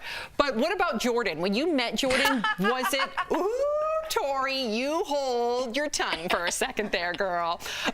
When Jordan met you, was it a prerequisite for her to love football? What if she didn't like football? No, me and Jordan are opposites. Does she like football? No, she doesn't. To be perfectly honest with you, no, she doesn't. We are opposites, and opposites attract. I kind of see that in these two, right? Shailene, I don't know a lot about Shailene Woodley. I like her as an actress. I think she's great. I know more about Aaron Rodgers, but he doesn't seem like the most outgoing guy to me either, and he's going to host Jeopardy, so maybe there's more than meets the eye with this couple. Oh, definitely. I know a lot of people were very aggravated with her for saying this. Why? Because people just, I don't know, especially when it comes to their sports, especially like Packers fans.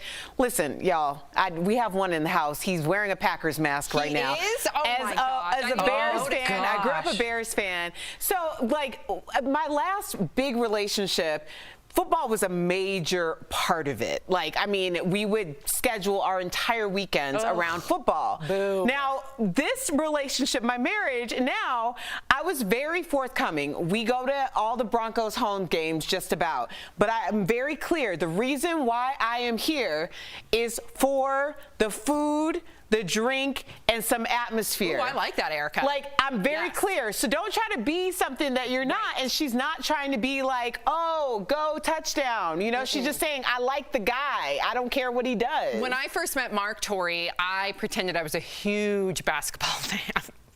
And listen, I like me some basketball, but like homegirl went out and got like a Lakers jersey. I went to the bars with Mark and was like cheering. That wasn't me at all. I could care less. So slowly but surely, I started to reveal the true Sam, and I don't really care for those things. I love you so much, Sam.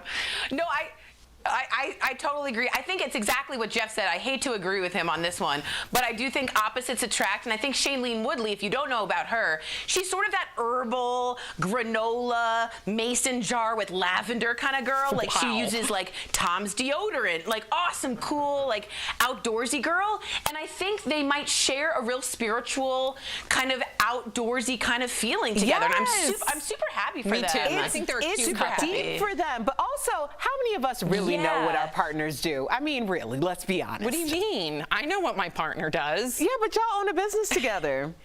Most of us don't know what our partners do. That's a good point. So yeah, like we don't know the inner workings of what each other does. That's we don't. true. Just most of us don't. Erica, you have no idea what Anthony's doing on the day. And he can see what I do, and he still doesn't know. Gotcha. I got ring. I know exactly what's going on. Okay, so both the front and back door. Someone's gonna have to jump through the window if they want to get into my house. Instagram accounts are popping up on social media that highlight the stranger things found on real estate sites. The account, Zillow Gone Wild, which Tori introduced me to, features this house full of glamorous mannequins. That's creepy. Filling up the space in every room. At least you won't get lonely in quarantine, right? Another account features a uniquely designed bathroom with stairs and a handrail leading up to a toilet. Speaking of toilets, this knitter got a little too carried away and covered the whole entire bowl, handle included. Ugh, gosh.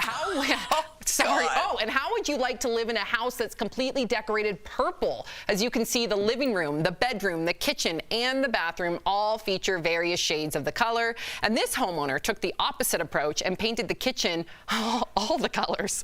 Whoa, yikes. It looks like a giant Easter egg, you know, when you swirl the colors, right? Tori, you got us into this account, and I'm obsessed with it. I'm addicted. Me too. I look at it every single day, and then I scroll the comments.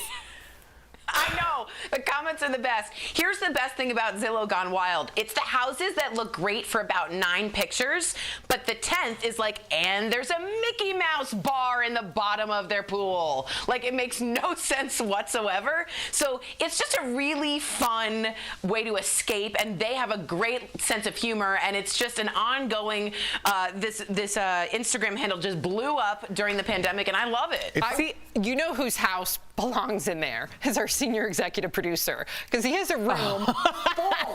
Oh my God, Sam, you're right. I'm talking about you. He's here. Bert Dubrow has an incredible room, but it is full of dummies. I always want to say the right word respectfully to him because he doesn't like it if you would call them like puppets or dolls, so dummies. But yeah, if you go down there, it's a little creepy, but it's cool, but it's a little creepy. Yeah, anything in your house that would surprise people? No, I was just going to say, if I just jumped on TV and I was watching now, I'd be like, oh, they're showing pictures of Tori's house. That's how I imagine Tori's house to be. Even with all of her mannequin friends in the crazy kitchen. The knit toilet. The knit toilet for sure she made. Those are her friends. That's Janet and that's Becky in the back. Oh my God, she named you're them all. cruel. And then she painted her kitchen over the weekend as a project, and she's got green carpet. I think you're absolutely right about that. And I promise our viewers, if our Bert Dubrow allows us, we will give you a sneak peek of what his basement looks like. Oh, good. We got the go ahead. You'll be surprised. It belongs on that Instagram account for sure. Coming up on DBL, teenagers behaving selflessly, how they're helping seniors get the COVID vaccine later in Heart Threads. And next, we're talking live with Wink Martindale, you guys, host of the hit game show Tic Tac Dough. Do not miss our series Classic Game Show hosts. Where are they now?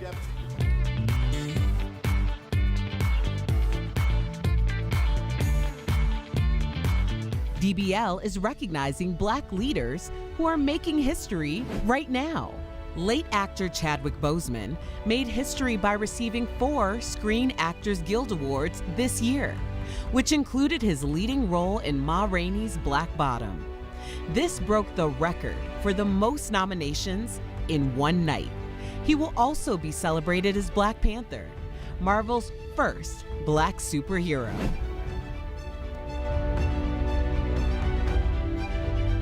Closed captioning provided by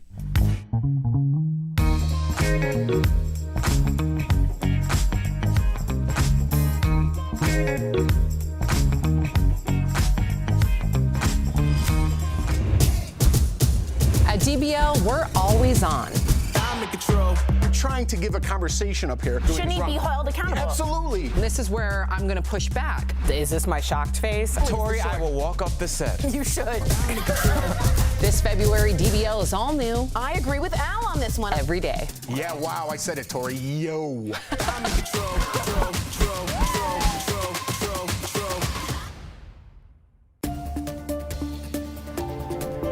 Over the next couple of weeks, the price you pay for a gallon of gas could go up 10 to 20 cents, according to the experts at GasBuddy.com. Here's why.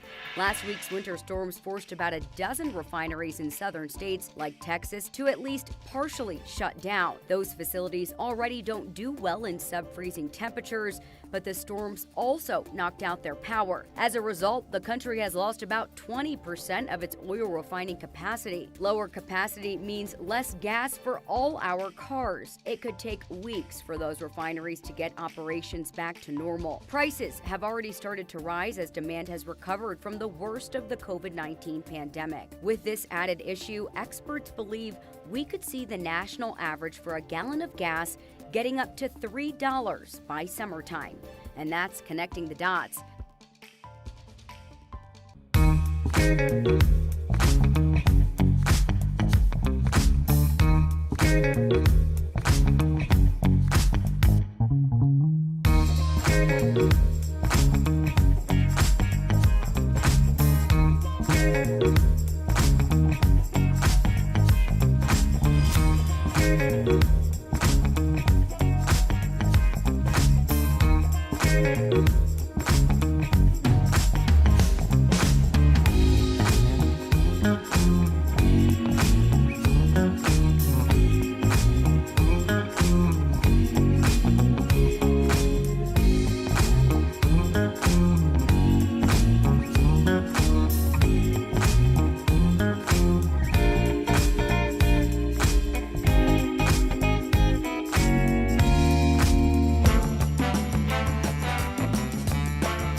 Animal songs for $300 to the pot. According to the lyrics of this 1967 hit song by a famous singing duo, orangutans are skeptical. Orangutans, Wink. Oh. Did I say orange? I didn't. No, I didn't. I did not say that. I'm going to start all over. Welcome back to DBL. Don't let that funny moment fool you. Our special guest is a master of words. He's a legendary game show host known for his time on Debt, Gambit, and of course, Tic-Tac-Toe. Please welcome the legendary, there he is, Wink Martindale. Thank you. Thank you. Wink, you look incredible, and of course you sound great. Exactly the same.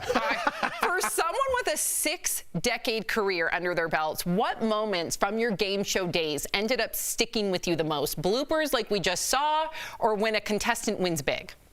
I hate that blooper. I hate that. That was so embarrassing. I mispronounce words all the time, so don't worry.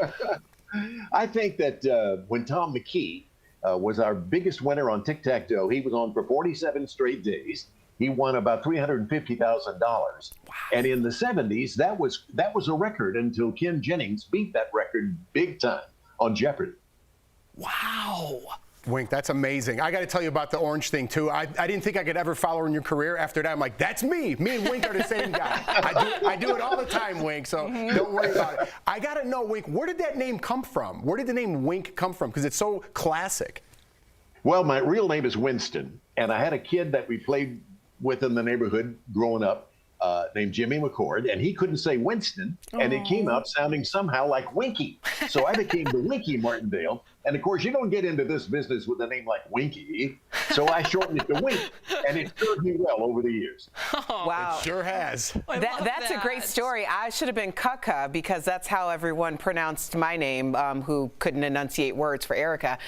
Thankfully, that didn't stick. Yeah, thank goodness. Now, Sam mentioned your 6-decade career. You also have hosted 21 shows. So do you have a favorite show?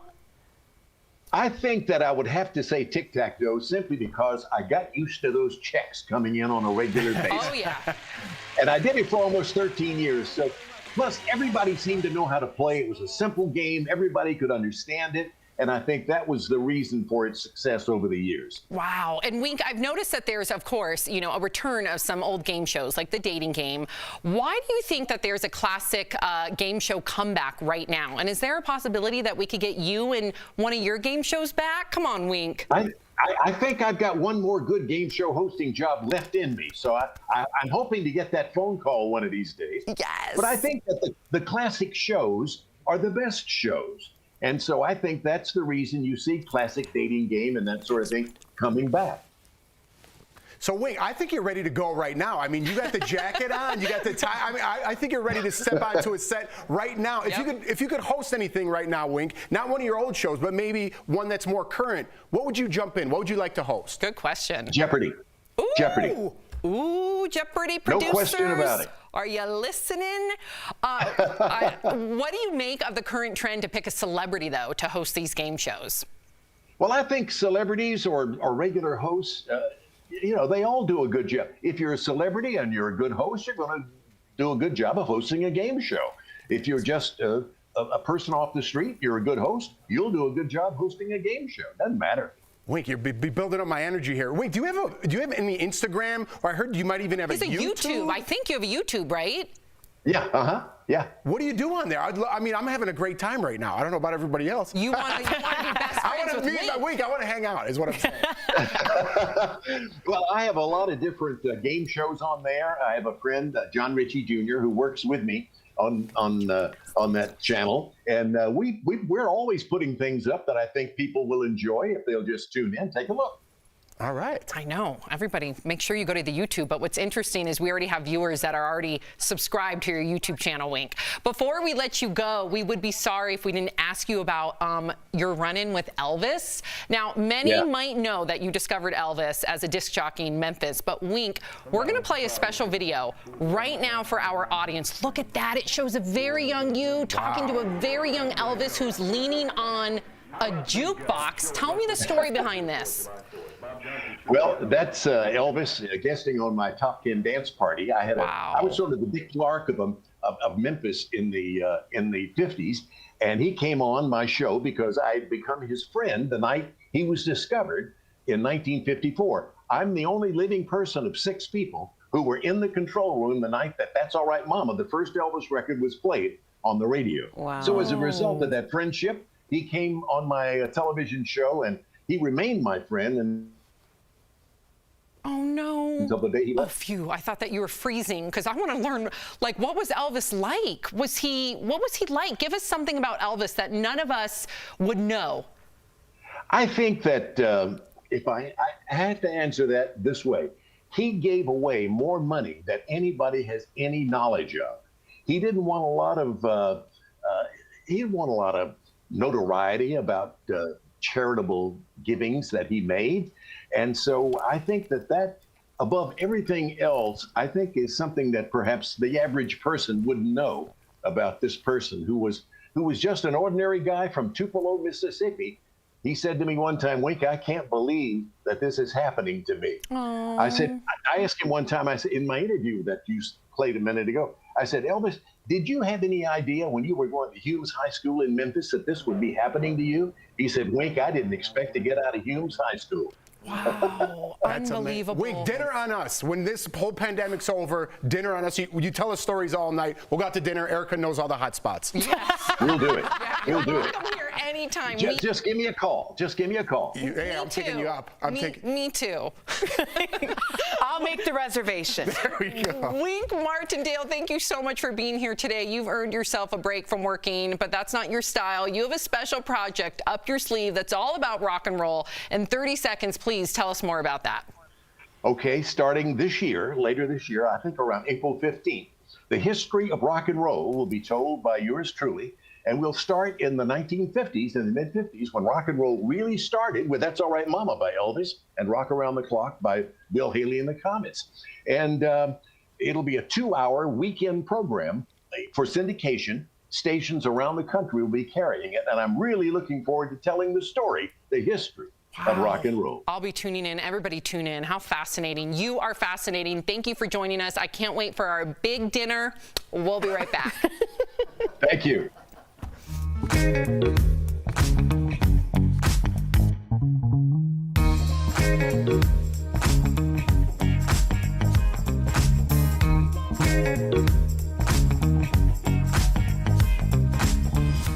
The 6-year-old was discovered in the family's basement by her father.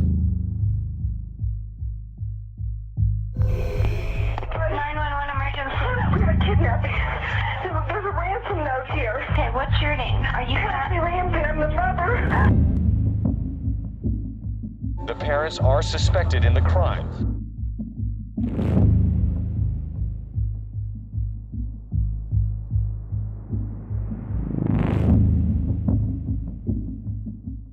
This February, DBL is all new every day.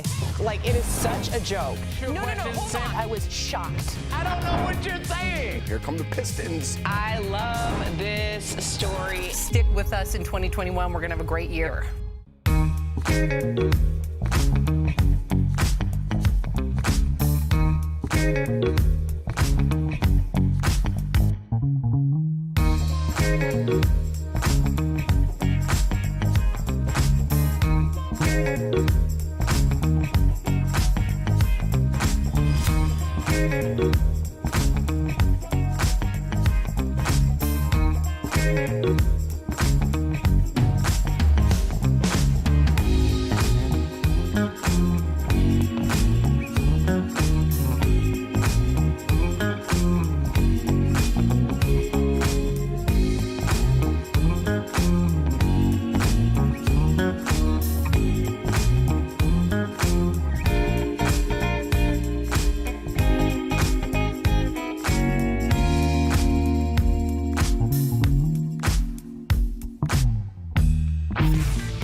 Welcome back to DBL. Today's Heart Threads is all about the younger generation setting a good example. Watch how two teens stepped in to help seniors get their COVID vaccine scheduled. These teens are helping seniors schedule their COVID vaccinations. Cousins Jacqueline Teague and Amelie Beck's grandparents were having trouble scheduling an appointment to get the COVID vaccine. So Jacqueline and Amelie helped them through the process. The experience inspired them to help other seniors.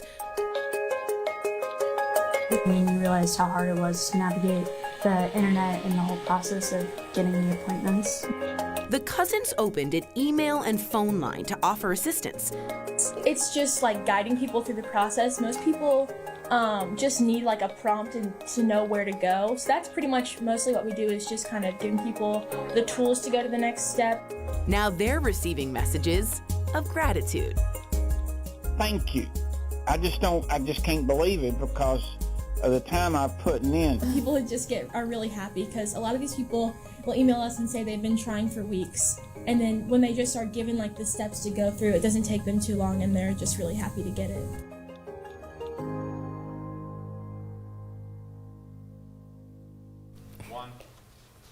That is life-saving. We'll be right back. Valentine's Day might be over, but DBL is helping one lucky viewer keep the romance alive. We're giving away a luxurious date night at home, valued at more than $1,600. From silk sheets to luxurious robes, from relaxing facials to loungewear and designer shoes. We're even throwing in decadent chocolate and wine. Head to our website, dailyblastlive.com, to enter. The giveaway ends February 26th, so enter now. Promotional consideration is brought to you by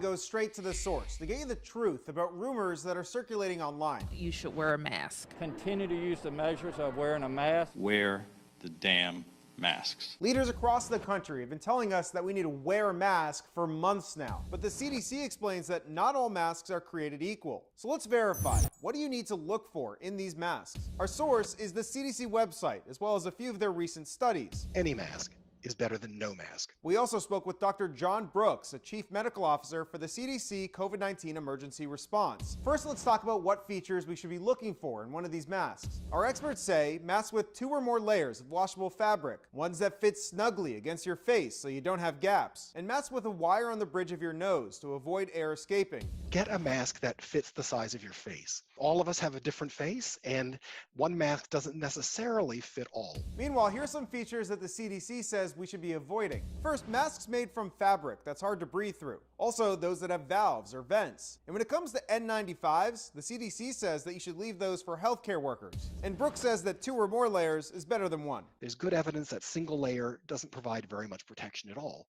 People should also know that a face shield, the plastic shield alone, is not sufficient to protect you or others from respiratory aerosols that may be carrying the virus. Now, they're great for eye protection, and if you're going to use them for that, then you have to wear a mask to go with it. What about those gaiters? Well, the CDC says that if you do wear one, you should pick one with 2 layers or fold it so that you create 2 layers. With your Verify, I'm Evan Kozloff.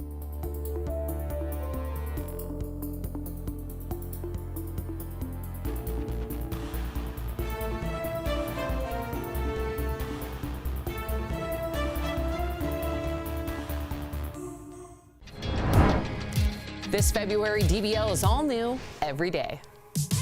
No, I think that's ridiculous. Really? Okay. Like, it is such a joke. I was shocked. I meant for you to chime in on. I don't know what you're saying. DBL is just getting started. Here come the Pistons. I love this story. Stick with us in 2021. We're going to have a great year.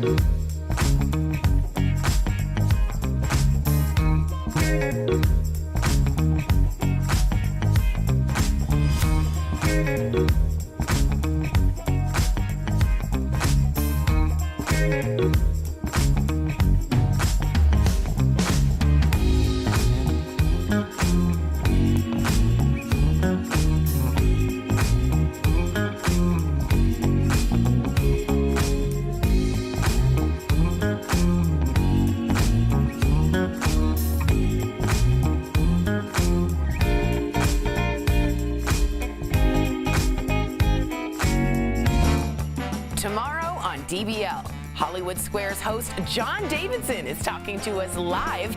Don't miss our week-long series, Classic Game Show hosts, Where Are They Now? And a special edition of True Crime Chronicles, John Benet Ramsey's half-brother speaking out. Will her killer ever be caught? If somebody out there knows something, this can be solved. We can find the killer, Jean Benet. That's tomorrow on DBL. You do not want to miss tomorrow. Wow, quite the interview.